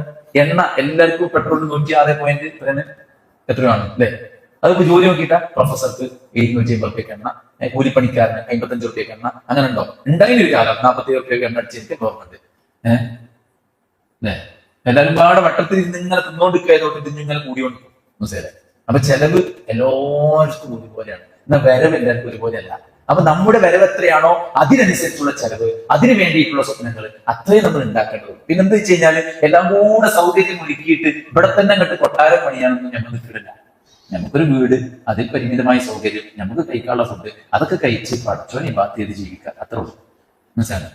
അതല്ലാതെ ഒന്നുണ്ടാക്കുക പിന്നെ പൊളിച്ചാ, പിന്നെ ഉണ്ടാക്കുക പിന്നെയും പൊളിച്ചാ, അതിനുള്ള സമയമല്ല നമ്മുടെ ജീവിതം എന്ന് പറയുന്നത്. മനസ്സിലായി? ഒന്നുണ്ടാക്കി കഴിഞ്ഞാൽ പിന്നെ നിങ്ങൾ ബാക്കി എന്ത് ചെയ്യാ? അള്ളാന്റെ മാർഗത്തിൽ ഉണ്ടാക്കുക. പിന്നെ അതിമ തന്നെ കുത്തിക്കയറ്റി ആൾക്കാർ വരുമ്പോ ഉഷാറായി, എവിടെ മാറ്റിയോ അത് ഉഷാറായി, അങ്ങനെ കുറെ ഉഷാറായി കേൾക്കാൻ വേണ്ടിയാണ് ജീവിതം മൊത്തം ഇതാക്കുമ്പോ എന്താ ലൈഫ് ഉഷാറാവില്ല, കബർ ഉഷാറാവില്ല. അപ്പൊ കുടുംബം എന്ത് ചെയ്യണം? നമ്മൾ ബഡ്ജറ്റിനനുസരിച്ച് കൊണ്ടുപോകുക, പരസ്പരം അറിഞ്ഞ് പെരുമാറാം. ഈ ഫീലിംഗ് ടച്ച് ചെയ്യുന്ന ഭയങ്കര വിഷയമാണ്. മനസ്സിലാണ്? നമ്മുടെ ഉമ്മ ഇങ്ങനെ പറഞ്ഞു എന്ന് ഓള് പറയുമ്പോ അല്ലെങ്കിൽ ഉമ്മാനെ കുറിച്ച് കുറ്റാണല്ലോ എന്നല്ല നമ്മൾ പറയേണ്ടത്. ഉമ്മ എന്തോ പറഞ്ഞപ്പോൾ അവൾക്ക് അത് സങ്കടമാണ്. മനസ്സിലായി? ആ സങ്കടത്തെയാണ് നമ്മൾ ട്രീറ്റ് ചെയ്യേണ്ടത്.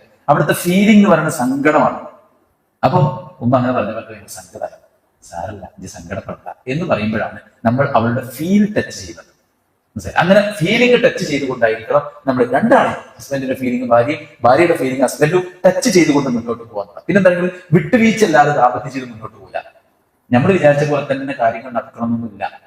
അപ്പൊ ഉള്ളത് കൊണ്ട് തൃപ്തിപ്പെടാനും കുറവുകൾ വിട്ടുവീഴ്ച ചെയ്തു കൊടുക്കാനും സഹകരിച്ച് മുന്നോട്ട് പോകാനും പരലോകം ലക്ഷ്യമാക്കിയിട്ട് മുന്നോട്ട് പോകാനും നമ്മൾ എന്ത് ചെയ്യാൻ പരിശ്രമിക്കാം. പുരുഷന്മാർ വീട്ടിലെ കാര്യങ്ങളൊക്കെ ചെയ്യുമ്പോൾ, അവരുടെ സ്വത്ത് സമ്പത്തോടുള്ള കാര്യങ്ങളൊക്കെ ചെയ്യുമ്പോൾ സ്ത്രീകൾ ഭർത്താക്കന്മാരെ അനുസരിക്കുകയും അവരുടെ വിശുദ്ധി കാക്കുകയും കുടുംബത്തെ സംരക്ഷിക്കുകയും മക്കളെ നോക്കുകയും അങ്ങനെയുള്ള കാര്യങ്ങളൊക്കെ ചെയ്യുകയും ചെയ്യാമെന്നത് ഇസ്ലാം നമ്മളെ പഠിപ്പിച്ചിട്ടുള്ള ഏറ്റവും പ്രധാനപ്പെട്ട കാര്യമാണ്. അപ്പൊ ഒരു മുഅ്മിൻ ആരാണ്?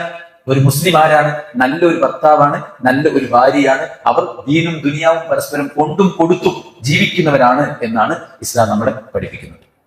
അഞ്ചാമത്തെ കാര്യം നമ്മുടെ മക്കളാണ്. ഒരു മുസ്ലിം പിതാവ് മാതാവ് സ്വന്തം മക്കളോട് എങ്ങനെയായിരിക്കണം? റസൂൽ കരീം സ്വല്ലല്ലാഹു അലൈഹി വസല്ലം ഏറ്റവും നല്ല മാതൃകയെ കാണിച്ചത് വളരെ നല്ല സ്നേഹത്തോടെ, ആദരവോടെ. ഇന്ന് പതിച്ചിട്ട് മക്കളോട് പഠിച്ചോ, വായിച്ചോ, എഴുതിക്കോ എന്ന് പറയേണ്ടി വരും ഒരു പ്രായം വരെ. അത് കഴിഞ്ഞാൽ കുട്ടികൾ എന്നെ സ്വമേധയാൽ ബോധമുള്ളവരാണ്. ഇന്നെല്ലോട്ട് കുട്ടികളെ പിന്നെ അങ്ങനത്തെ കുറെ സാധനങ്ങളിലേക്കൊക്കെ തിരിച്ചുവിടാനുള്ള ട്രെയിനിങ്ങും കാര്യങ്ങളൊക്കെ നടന്നുകൊടുക്കുന്നുണ്ട്. കുട്ടികൾക്ക് ഇന്ന് കിട്ടേണ്ടത് ദീനാണ്. ആ ദീന് കൊടുക്കേണ്ടത് ആരാണ്? നമ്മൾ ഓരോരുത്തരും. അതുകൊണ്ട് ഉമ്മയും ബാപ്പയും മക്കൾ എന്നതിനെ ഒരു ഉത്തരവാദിത്തമായിട്ട് ഏറ്റെടുക്കണം. നമ്മളെന്താ വെച്ചാൽ എല്ലാവരും പഠിച്ചിട്ടാ ചെയ്യല്, പക്ഷെ പാരന്റിംഗ് എന്ന് പറയുന്നത് പഠിച്ചിട്ടല്ല ചെയ്യുന്നത്. മനസ്സിലായി? ഒരു മുസ്ലിമായ ഉമ്മയും ബാപ്പയും കൂട്ടുത്തരവാദിത്തമായിട്ട് ചെയ്യണം. കാരണം അള്ളാഹു നമ്മെ ഏൽപ്പിച്ച കാര്യമാണ്. യാ അയ്യുഹല്ലദീന ആമനൂ ഖൂ അൻഫുസകും വഅഹ്ലീകും നാറാ. നിങ്ങളെയും നിങ്ങളുടെ മക്കളെയും കത്തിജ്വലിക്കുന്ന നരകത്തിൽ നിന്ന് രക്ഷപ്പെടുത്തണം. അതൊരു ഉത്തരവാദിത്തമായിട്ട് ഏറ്റെടുക്കുകയും മക്കൾക്ക് കൃത്യമായി ദീനീ ബോധം പടിപടിയായി പ്രായത്തിന് കിട്ടേണ്ടത് കിട്ടുന്നുണ്ട് എന്ന് നമ്മൾ ഉറപ്പിക്കും. ഇപ്പൊ മദ്രസയിലേക്ക് പോകും കുട്ടികൾ, അവര് വീട്ടിലേക്ക് വരും. അപ്പൊ നമ്മൾ എന്താ പറയാ, നല്ലോ പഠിച്ചോ എന്നാ ഫസ്റ്റ് ആകാ, മാർക്ക് വാങ്ങാ എന്ന് പറയും. മാർക്ക് വാങ്ങുന്ന ഫസ്റ്റ് ഒക്കെ റെഡി ഒക്കെ നമ്മൾ സമ്മതിച്ചു. പക്ഷെ മദ്രസക്ക് വിടുന്നത് മാർക്ക് വാങ്ങാനും ഫസ്റ്റ് ആവാനും മാത്രമല്ല, മറിച്ച് എന്തിനാണ്? ആ പാഠപുസ്തകത്തിലെ കാര്യം എന്റെ കുട്ടി പഠിച്ചിട്ടുണ്ടോ ഇല്ലേ എന്ന് കൂടെ ഉറപ്പാക്കണം. മനസ്സിലായില്ലേ? എന്റെ മകൻ അള്ളാൻ അറിയോ, പരലോകം അറിയോ, നബിമാരെ അറിയോ, ഏത് ഗ്രന്ഥങ്ങളെ കുറിച്ച് അറിയോ? ഞാനൊരു ഗേൾസ് ക്യാമ്പിൽ പോയിട്ടുണ്ട്. അപ്പൊ ഞാന് പിന്നെ ലോകത്ത് ഒരുപാട് വേദഗ്രന്ഥങ്ങൾ ഇറക്കപ്പെട്ടിട്ടുണ്ട്. വിശുദ്ധ ഖുർആൻ ഏത് നബിക്കാണ് ഇറങ്ങിയത്? വിശുദ്ധന്റെ മുമ്പിൽ ഉടനെ ആദ്യം നബി നെറ്റിപ്പോയി. ഖുർആൻ ഇറങ്ങിയ നബിന്റെ പേര് ആലോചിച്ചപ്പോ ആദ്യം നബിയെന്ന്. അപ്പൊ കണ്ട് ആലോചിക്കുകയാണ്. ഞാൻ പറഞ്ഞു മാഷാ അല്ലാഹ് മുഹമ്മദ് നബി മൈക്കിലൊക്കെ. അല്ല എനിക്ക് പറയാൻ പറ്റുമോ ആദ്യം നബി പറഞ്ഞത്? ഓണഭിമാനം കാക്കട്ടെ. അപ്പൊ ദീനിന്റെ പ്രാഥമിക കാര്യങ്ങൾ രക്ഷിതാക്കൾക്ക് അറിയില്ല, കുട്ടികൾക്ക് അറിയില്ല. അപ്പൊ കുടുംബസമേതം നമ്മൾ ദീന് പഠിക്കുന്ന സിസ്റ്റം വേണം. അപ്പൊ ഇങ്ങനെ ഇരുന്നിട്ട് ഇപ്പൊ കുറെ നേരം കേൾക്കാൻ പറ്റൂല. എനിക്കെന്നാണ് ഇങ്ങനത്തെ ക്ലാസ്സുകളൊക്കെ നമ്മൾ പുറത്ത് ചെക്കസാലിൽ ഇരുന്ന് കേൾക്കാൻ പറ്റി കുറച്ചിലാക്കുക. പിന്നെ ഒരു ബുക്കും പെന്നൊക്കെ കൊണ്ടുവന്ന് എഴുതിയെടുക്കാം. അല്ലെങ്കിൽ ഫോണിൽ നോട്ട് ഉണ്ടാവും, അതിൽ എഴുതിയിരിക്കും. കുടുംബത്തോടൊപ്പം നമ്മൾ ക്ലാസ്സിന് വരിക. എന്നിട്ട് വീട്ടിലേക്ക് തിരിച്ചു പോയിട്ട് ഭക്ഷണമൊക്കെ കഴിക്കുമ്പോൾ ക്ലാസ്സിനെ കുറിച്ചൊരു അവലോകനം, കേട്ട കാര്യങ്ങളെ കുറിച്ചൊരു അവലോകനം ഒക്കെ കൊണ്ടുവരിക. അപ്പൊ നമുക്ക് എല്ലാവർക്കും സുബൈക്ക് പള്ളിക്ക് പോകണം. ഇൻഷാ അല്ലാഹ് മുലൈ പറഞ്ഞ കേട്ടില്ലേ? എത്ര എളുപ്പം, എത്ര എളുപ്പം ഗൈഡ് ചെയ്യാൻ. ആ ക്ലാസ്സിക്ക് റിലേറ്റ് ചെയ്ത് അങ്ങനെ പറഞ്ഞാൽ മതി. നമ്മളൊന്നും പറയാനില്ല, ഒക്കെ മുലയിൽ വരുന്ന ചാമ്പള. എല്ലാവരും ഒരുമിച്ചിരുന്ന് കേൾക്കുമ്പോൾ മനസ്സിലായി? നിങ്ങൾ ഈ ക്ലാസ്സിൽ നിങ്ങൾ കുടുംബസമേത കുട്ടികൾ, അതായത് ഒരു കുറച്ചൊക്കെ കാര്യങ്ങൾ മനസ്സിലാക്കുന്ന പ്രായമുള്ള കുട്ടികളെ കൊണ്ടിരുത്തിയാലേ നമ്മളെക്കോണം ശ്രദ്ധിക്കൂലേ? നമ്മളെക്കോണം ശ്രദ്ധിക്കും കുട്ടികൾ. ഇത് നമുക്ക് മനസ്സിലാണേക്കോണം അവർക്ക് മനസ്സിലാവും കാര്യങ്ങൾ. അപ്പൊ നമ്മളെന്താ വെച്ചാൽ കുട്ടികളെ ദീന് പാലിച്ച് വളർത്തിക്കൊണ്ടുവരണം. അപ്പൊ ദീനാണ് നല്ലോണം കൊടുക്കേണ്ടത്. അതിനെന്ത് വേണം? ഉമ്മാക്ക് ഉപ്പാക്ക് ദീന് വേണം. നമ്മൾ അവരുടെ മുമ്പിൽ മാതൃകയാവണം. എന്നിട്ട് അവർക്ക് ദീനി വിദ്യാഭ്യാസം നമ്മൾ പകർന്നു കൊടുക്കുന്നവരായിരിക്കണം. അതുപോലെ തന്നെ രണ്ടാമത്തെ കാര്യം വെച്ചാൽ നല്ലോണം സ്നേഹിക്കണം കുട്ടികളെ. അപ്പൊ സ്നേഹത്തിന് വേണ്ടി ബക്കുകയാണ്, തെണ്ടി നടക്കുക. അമ്പാളസൻ കുട്ടീനോട് ചോദിച്ചു, സാറേ ഇവിടുന്ന് ഏതാണ് കിട്ടൂല, പരലോകത്ത് കിട്ടാൻ പ്രാർത്ഥിച്ചോട്ടെ ചോദിച്ചു. പതിനാറ് വയസ്സ്. ഇതെന്തിനാ പറഞ്ഞാലേക്ക് ഈ പരലോകം എപ്പോഴാണ് അറിയില്ല. ഇവനക്ക് നല്ലൊരു ഭാവി പഠിച്ചു ചെയ്തു. ഈ ഒരാളെ മേലെ തന്നെ ഇങ്ങനെ കെട്ടിക്കൂടി നിൽക്കേണ്ട ആവശ്യമില്ല. എന്താ വെച്ചാല് സീക്കിംഗ് അറ്റൻഷൻ, ബക്കിംഗ് ലവ്, ഇതൊക്കെയാണ് കുട്ടികളെ അറ്റൻഷൻ സീക്ക് ചെയ്യുക. കൺസിഡറേഷൻ കിട്ടാൻ വേണ്ടി, അപ്രീഷിയേഷൻ കിട്ടാൻ വേണ്ടി, അംഗീകാരം കിട്ടാൻ വേണ്ടി കുട്ടികൾക്ക് എന്തി നടക്കും. അപ്പൊ ഈ ചെക്കന്മാരടി വെച്ചിട്ട് ഓൻ തോന്നിയാസം പറയുമ്പോൾ ഓരൊക്കെ ചിരിച്ചുമ്പോ ഓനൊരു അംഗീകാരമാണ്. സംഭവം പറഞ്ഞ തോന്നിയാസാണെങ്കിലും എല്ലാവരും ചിരിച്ചപ്പോ ഓനൊരു അംഗീകാരം. ഇവരുടെ സിനിമക്ക് പോകാൻ പറയട്ടെ, സിനിമക്ക് പോകുമ്പോൾ ഓനൊരു അംഗീകാരം. അതുകൊണ്ടാണ് ഈ നെഗറ്റീവ് അംഗീകാരത്തിലേക്ക് പോകണം. അതുകൊണ്ടാണ് ഞങ്ങൾ പോസിറ്റീവ് അംഗീകാരം കൊടുക്കാത്തത്. നെഗറ്റീവ് സ്നേഹം തേടിയിട്ടുണ്ട്, പോസിറ്റീവ് സ്നേഹം കൊടുക്കാത്തത്. അപ്പൊ നമ്മൾ എന്ത് വെച്ചാൽ നല്ലോണം സ്നേഹിക്കുന്നു. നീ ഒരാൾ ഇഷ്ടപ്പെടുന്നെങ്കിൽ ഓനോട് പറയണമെന്നാണ്, എനിക്ക് നിന്നെ ഇഷ്ടമാണ്. നമ്മൾ കുട്ടികളോട് നമ്മൾ നിരന്തരം പറയും, എനിക്ക് നിന്നെ ഇഷ്ടമാണ്, ഭയങ്കര ഇഷ്ടമാണ്. ഇഷ്ടമുണ്ടല്ലോ, പക്ഷെ എന്താ പറയാൻ വേണ്ടി ചെറുപ്പത്തിൽ ഇങ്ങനെ ഉരുട്ടിയിട്ടും മറിച്ചിട്ടും ഉമ്മച്ചിട്ടും മൂക്ക് കയറ്റിയിട്ടൊക്കെ നമ്മൾ സ്നേഹം കഴിക്കും അല്ലെ? എന്നൊരു പ്രായം കഴിഞ്ഞാലോ ഞങ്ങൾ കിട്ടുമല്ലേ? ഇതിനൊരിക്കലൊന്നും കിട്ടില്ല, ഒരിക്കലും വേണോ? അപ്പോൾ ഒരു വോട്ടുന്നത് തരും. അവർ ക്ലാസ്മേറ്റ് പ്രേമിക്കും, നമ്മൾ നോക്കണേക്കാളും നോക്കുമോ? എന്തൊരു കെയറിങ്, എന്ത് ലവ്, എന്ത് സ്നേഹം അല്ലേ? ഓളെ എന്നിട്ട് പിന്നാലെ പോകും. നമ്മളൊന്നും ചെയ്യാത്ത ആളായി മാറും. അതുകൊണ്ട് നല്ലോണം മക്കളെ സ്നേഹിക്കാൻ. കുട്ടികൾ ചുംബിക്കുന്ന കണ്ടപ്പോ അക്രബിനെ ഹാബിസ് വെച്ചിട്ട് ചുംബിക്കാൻ വെച്ചു. അതൊക്കെ റഹ്മത്താണ് അവരുടെ പേര്. അപ്പൊ കുട്ടികൾ ചുംബിക്കുക, അവരെ സ്നേഹിക്കുക, അവരുടെ പോസിറ്റീവുകൾ കണ്ടെത്തി അത് പറയാം. ഇത് നല്ല കുട്ടിയാണ്, ഇന്ന ഇന്ന ക്വാളിറ്റീസ് ഉണ്ട്. അപ്പൊ എന്താ നിങ്ങൾ അപ്പൊ ഒരു നെഗറ്റീവ് ഇല്ലാതാവും. നമ്മളെപ്പോഴും നെഗറ്റീവ് പറഞ്ഞുകൊണ്ടേ നിൽക്കുമ്പോൾ ഞാൻ ഇങ്ങനെയാണ്, എന്നെ കൊണ്ട് അത്ര ഇങ്ങനെ പറ്റുള്ളൂ, ഞാൻ അങ്ങനെ ആയിപ്പോയി, എന്താ കാട്ടാൻ കുട്ടിയെ പോയി ഉള്ളു നെഗറ്റീവ് ആയിക്കാനോ. അപ്പൊ നമ്മൾ എന്താ വെച്ചാൽ ആണാണെങ്കിലും പെണ്ണാണെങ്കിലും എല്ലാ കുട്ടികൾക്കും ഒരുപാട് പോസിറ്റീവ്സ് ഉണ്ട്. ആ പോസിറ്റീവ്സ് നമ്മൾ എന്ത് ചെയ്യാം, ഹൈലൈറ്റ് ചെയ്യാം. ഒരു ചെറിയ കാര്യം ചെയ്തപ്പോൾ ഒരു മാഷാ അല്ലാഹ് ബാറക്കല്ലാ ഭയങ്കര സന്തോഷമായി എന്ന് പറയാം. എന്താ വെച്ചാൽ നമ്മൾ ക്ലാസ്സൊക്കെ കൊടുക്കുന്നുണ്ടോ കുട്ടികൾക്ക്? നമ്മൾ അടുക്കളയിൽ പോയിട്ട് ഉമ്മാനെ സഹായിക്കാൻ പറയാം. കുട്ടി ഭയങ്കര റേഞ്ചിൽ പരി പോയിട്ട് ഇന്ന് ഞാൻ ചായ ഉണ്ടാക്കാതെ പറഞ്ഞാൽ ഇജ്ജ് ചായ ഉണ്ടാക്കിയപ്പോ കുടിച്ചാനും പറ്റും എന്നിട്ട് അപ്പുറത്ത് വന്നിട്ട് നമ്മളോട് പറയും കുട്ടി അനുസരിക്കുന്നില്ല, കുട്ടി അതാക്കുന്നില്ല. അതെ, അപ്പൊ ആ പരിപാടി പോയിക്കാക്കാൻ ഇത് കുറച്ച് എണ്ണം അറിഞ്ഞ് മനസ്സിലാക്കിയിട്ട് എങ്ങനെ ട്രീറ്റ് ചെയ്യണമെന്ന് മനസ്സിലാക്കിയിട്ട് വേണം ചെയ്യാൻ. കുട്ടികൾ ഇങ്ങനെ കുറച്ച് എന്തെങ്കിലുമൊക്കെ ചെയ്യുമ്പോൾ ഓത്തോളം വളർന്നിട്ട് അറിയും. അപ്പൊ എന്നാ വേറെ സമയത്ത് പറയും ഇതൊക്കെ കുട്ടിയാണ് അറിയാം. അപ്പൊ അവനാണ് കൺഫ്യൂഷൻ. നേരത്തെ പറഞ്ഞ പോത്തോളം വളർന്നാണ്, ഇപ്പൊ പറഞ്ഞ കുട്ടിയാണ്. ചില പാരന്റ്സ് നിങ്ങൾ നോക്കണം, പെരീരാരെയും കയറി വന്നാല് അവനാന്റെ മക്കളെ ഇൻസൾട്ട് ചെയ്യാം, ചുണ്ടുചുരി കൂട്ടി നിന്ന് തേമ്പ തോന്നും. ഇത് അവനാന്റെ കുട്ടികളെ വേറുള്ളവരെ മുമ്പിൽ ഇൻസൾട്ട് ചെയ്ത് സംസാരിക്കുക. വായിച്ചേ വായിച്ചു, ഞാൻ നേരെ കണ്ടു വായിച്ചു. നിങ്ങളെ കുറിച്ച് നിങ്ങൾ തന്നെയാണ്, നിങ്ങൾ വായിച്ചല്ലേ. അപ്പൊ അങ്ങനെ പറയരുത്. ആദ്യമായിട്ട് വീട്ടിൽ കുത്തി കയറിയിട്ട് നമ്മളൊക്കെ അതിന് പലവട്ടം ക്ലാസ് കഴിഞ്ഞിട്ട് ഓരോ പരീക്ഷണം ചോദിക്കാനൊക്കെ പോകും.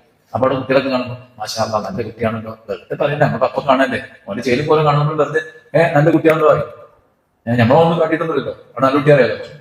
അപ്പൊ ഇയാള് നല്ല കുട്ടി കുറച്ചു നേരം ഇവിടെ നോക്കിയാൽ എന്തിനാ പോയി വരേണ്ട ആവശ്യം? ആദ്യമായിട്ട് കുട്ടി കയറി വരുന്ന ഒരാളോട് ആ കുട്ടിന്റെ നെഗറ്റീവ് വരേണ്ട ആവശ്യം. നമ്മൾ ആഗ്രഹിക്കുന്നത് സഭയെ വെച്ച് നമ്മളനുസരിച്ച് നമ്മൾ ആഗ്രഹിക്കും. നമ്മൾ വിചാരം എന്താ, ഓൻ കുട്ടിയാണ്, ഓന് വ്യക്തിയാണ്, ഓന് മനുഷ്യനാണ്, ഓന് ബുദ്ധിയുണ്ട്, ഓന് തലച്ചോറുണ്ട്, ഓന് ചിന്തണ്ട്. അത് കൺസിഡർ ചെയ്യണം, മനസ്സിലായി? അപ്പൊ ഈ അപ്രീഷിയേഷൻ, ബഹുമാനം, ആദരവ് എന്നത് കുട്ടികളും ആഗ്രഹിക്കുന്ന സാധനം. അപ്പൊ അവരെ ആദരിക്കണം, അവരെ റെസ്പെക്ട് ചെയ്യണം. നല്ല ഭംഗിയുള്ള ഡ്രസ്സ്. നമ്മളെന്താ പറയാ, ചേല് പോലെ കണ്ടാൽ മതി, കണ്ണാടി മുമ്പിൽ മണിക്കൂറുകൾ ചെലവാക്കിയിട്ട് എത്താന്റെ കോലം എന്ന് പറയും. റോട്ടിക്കൽ ഇറങ്ങിയ ചെക്കന്മാര് ഒന്ന് ക്യൂട്ടായി, നല്ല ബ്യൂട്ടി, നല്ല അടിപൊളി, നല്ല മാച്ചാണ്. അപ്പൊ നമ്മളെ വില എന്തെയ്ക്കാരോ ഓരോന്നിന് ഞമ്മക്ക് നമ്മളെ മക്കളിടുന്ന വില എന്തെയ്ക്കാരോ. റോട്ടിൽ ഇറങ്ങിയപ്പോ നാട്ടുകാർക്ക് സൂപ്പർ തന്നെ, നമ്മളോ ചേരും പോലെ കണ്ടാൽ മതി. അതൊക്കെ നമ്മുടെ ഭാഗത്ത് സംഭവിക്കുന്ന മിസ്റ്റേക്കാണ്, മനസ്സിലായി? ഒരു മനുഷ്യനോട് അങ്ങനെ ചെയ്യാനും പാടില്ല. നമ്മളോട് അറിയാനോ പറഞ്ഞാൽ നമുക്ക് തോന്നാം ചേരും പോലെ കണ്ടാൽ മതി എന്റെ അറിഞ്ഞാൽ അല്ലെ. അപ്പൊ നമ്മൾ ചുറ്റും പിന്നെ നമുക്കത് കേട്ടോളേ. അപ്പൊ കുട്ടികളുടെ കാര്യത്തിൽ നമ്മൾ അവരെ സ്നേഹിക്കുക, അവരെ ബഹുമാനിക്കുക, അവരെ റെസ്പെക്ട് ചെയ്യുക, അവരുടെ പോസിറ്റീവുകൾ കണ്ടെത്തി അവരെ അതിനുവേണ്ടി പ്രോത്സാഹിപ്പിക്കുക. അവരിലുള്ള വീഴ്ചകൾ നമ്മൾ എന്ത് ചെയ്യുക, സ്നേഹത്തോടെ ബോധ്യപ്പെടുത്തി കൊടുക്കുക. നമ്മൾ നിസ്കരിച്ചാൻ പറയണം, പഠിച്ചാൻ പറയണം, ശൈലി വളരെ മോശമാണ്. ആ ശൈലി ഏറ്റവും പ്രധാനം. അബ്ദുള്ളനോട് പറഞ്ഞിട്ട് പിന്നെ അബ്ദുള്ള രാത്രി നിസ്കാരം ഒഴിവാക്കിയിട്ടേ ഇല്ല. എന്താ പറഞ്ഞ, അബ്ദുള്ള എത്ര നല്ല കുട്ടിയാണ്, രാത്രി കൂടെ നമസ്കരിച്ചിരുന്നത് നന്നായിരുന്നു. അങ്ങനെ പറഞ്ഞു എന്ന് കേട്ടിട്ട് അബ്ദുള്ള ഉമർ പിന്നെ ലൈഫിൽ ഒരിക്കലും ഖിയാമുൽ ലൈൽ ഒഴിവാക്കിയിട്ടില്ല. അപ്പൊ അത് ഉപദേശം. പള്ളിയിൽ മൂത്രയിച്ച ഒരുത്തനെ നബി തിരുത്തി. എങ്ങനെ തിരുത്തി? ഫുൾ ഒഴിക്കട്ടായിരുന്നു. ഒഴിച്ചു കൊണ്ട് വിളിപ്പിച്ച് എന്നിട്ട് പള്ളിയാണ്, ഇവിടെ ദിക്റും ദുആയും ഒക്കെ നടക്കുന്ന സ്ഥലം, ഇവിടെ മലിനമാകാൻ പാടില്ല. കാരണം നബിക്കറിയാം ഇയാൾ ജാഹിലാണ്. അപ്പൊ അയാളോട് അങ്ങനെയാണ് റസൂലുള്ളാഹി ചെയ്തത്, പറഞ്ഞത്, മനസ്സിലായില്ലേ? അപ്പൊ എല്ലാരോടും കൗമിൽ തന്നെ കുറെ നടക്കില്ല. കുട്ടികളുടെ ജെൻഡർ മാറുമ്പോൾ നമ്മൾ ഉപദേശം മാറ്റേണ്ടി വരും. പ്രായം മാറുമ്പോൾ ഉപദേശത്തിന്റെ ശൈലി മാറ്റേണ്ടി വരും. വലുതാവും തോറും നമ്മളിങ്ങനെ അവരോട് റൂഡായിട്ട് തന്നെ മാറും. അതൊക്കെ കണ്ട മനസ്സിലാക്കാം പരിചയം. എന്നാൽ ചെറിയ കുട്ടിയാണെങ്കിൽ കുഞ്ഞു അങ്ങനെയാട്ടോ അത് കറക്റ്റാണ്. എന്നാൽ ഈ വലിയവനോട് പരിചയമാക്കുന്നത് റോങ് ആണ്. വലിയവനോട് ഉപദേശിക്കുമ്പോൾ ഷോൾഡറിൽ കൈയിട്ടിട്ട് അവനെ സ്നേഹിച്ചിട്ട് അവന് കറക്റ്റ് ബോധ്യപ്പെടുത്തി കൊടുത്താൽ മനസ്സിലാവും. എന്താ ലാ തുശ്രികു ബില്ലാഹ് ഇന്ന ശിർക ലദുൽമുൻ അദീം. മോനെ, അല്ലാഹു ഒന്നിനെയും പങ്കു ചേർക്കരുത്. ജീവനും വായുവും വെള്ളവും എല്ലാം തന്ന് നമ്മളെ നാമാക്കിയ പഠിച്ചോന് പങ്കുകാരുണ്ടാക്കലാണ് ഭൂമിയിലെ ഏറ്റവും വലിയ അക്രമം എന്ന് ലുക്മാൻ തന്റെ മകനെ ഉപദേശിച്ചു. എങ്ങനെ പറഞ്ഞു? ശിർക്ക് ചെയ്യല്ലേ പറഞ്ഞ് നിർത്തിയില്ല, അത് വൻപിച്ച പാതകമാണെന്ന് പറഞ്ഞ് ബോധ്യപ്പെടുത്തി കൊടുത്ത കുട്ടികൾക്ക് എന്ത് ചെയ്യും, മനസ്സിലാവും, നമ്മളെ ഇഷ്ടമാണ്. അപ്പൊ ആ ഒരു നിലക്ക് നമ്മൾ എന്ത് ചെയ്യണം, അവരെ എന്ത് ചെയ്യണം, ഉപദേശിക്കുകയും തിരുത്തുകയും നല്ല നിലക്ക് നടത്തുകയും ചെയ്യണം. അതോടൊപ്പം നമ്മുടെ മക്കളുടെ കാര്യത്തിൽ നമ്മൾ വിജിലന്റ് ആയിരിക്കണം. അവരുടെ കൂട്ടുകാരാണ്, അവരെന്താണ് ചെയ്യുന്നത്, അവരെന്താണ് കാണുന്നത്, അവരെ കുറിച്ച് ടീച്ചേഴ്സിന്റെ അഭിപ്രായം എന്താണ്, ഫ്രണ്ട്സിന്റെ അഭിപ്രായം എന്താണ്. ഓൻ സൂപ്പറാണ്. അത് നാട്ടുകാർക്ക് എല്ലാവർക്കും അറിയാം, മാത്രം അറിയാത്തത്, മനസ്സിലായി?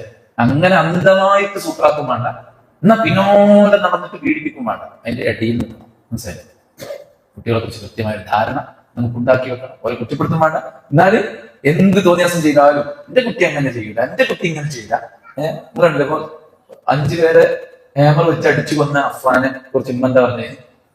അവനങ്ങനെ ചെയ്യില്ല, അവൻ എന്നെ അടിച്ചിട്ടൊന്നുമില്ല, ഞാൻ തള്ളിയപ്പോ വീണപ്പോ കട്ടിൽമാൻ തട്ടിയപ്പോ ഉമ്മന്റെ സ്നേഹമാണ്. എത്ര കുറ്റം കെട്ടവരാണെങ്കിൽ ഉമ്മ അത്ര സ്നേഹിക്കുന്നുണ്ടെന്ന് അതിന് മനസ്സിലാക്കുന്നത്.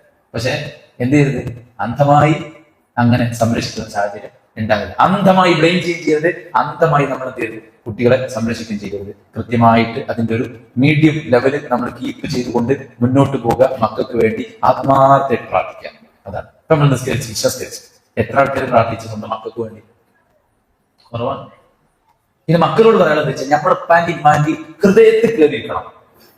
മനസ്സിലായില്ലേ? സോഫിയിൽ അടുത്ത് പോയിരുന്നിട്ട് കാര്യമില്ല, ഹൃദയത്തിൽ കയറിയിരിക്കണം. അപ്പോഴാണ് ഉമ്മാൻറ്റി ഉപ്പാൻറ്റി പ്രാർത്ഥനയിലൂടെ നമ്മൾ വരിക. നമുക്കിപ്പോ 5 കുട്ടികളുണ്ടോ? പക്ഷെ 5 കുട്ടികളിൽ ഞാൻ എന്റെ ഉപ്പന്റെ ഹൃദയത്തിൽ കയറിയിരിക്കണം. ഇനിയിപ്പോ ഇങ്ങനെ ഉപ്പന്റെ കുറുക്കൊക്കെ കഴിച്ചിട്ടുള്ളിൽ കയറിയിരിക്കുക, അതല്ലത്. നമ്മളെ പെരുമാറ്റം കൊണ്ടും നമ്മളെ ഇടപെടൽ കൊണ്ടും ഉപ്പന്റെ ഉമ്മന്റെ സ്നേഹനിധിയായ മകനായി നമ്മൾ മാറിയാൽ പ്രാർത്ഥനകൾ കിട്ടും. ആ പ്രാർത്ഥന നമ്മളെ ഏറ്റവും വലിയ വിജയത്തിലേക്ക് എത്തിക്കും എന്ന് മനസ്സിലാക്കി. 6ാമത്തെ കാര്യം പറയുന്നത് നമ്മുടെ കുടുംബക്കാർ. ഒരു മുസ്ലിം ഭാര്യയോട് ഭർത്താവിനോട്, മുസ്ലിം ഉമ്മനോട് ഉപ്പനോട്, മുസ്ലിം സ്വന്തത്തോട് അള്ളാഹുവിനോട്, മുസ്ലിം സ്വന്തം മക്കളോട്, അതുപോലെ തന്നെ മുസ്ലിം സ്വന്തം കുടുംബത്തോട് എങ്ങനെയായിരിക്കണം? അപ്പൊ കുടുംബ ബന്ധം ചേർക്കുന്നവനാകണം മുസ്ലിം.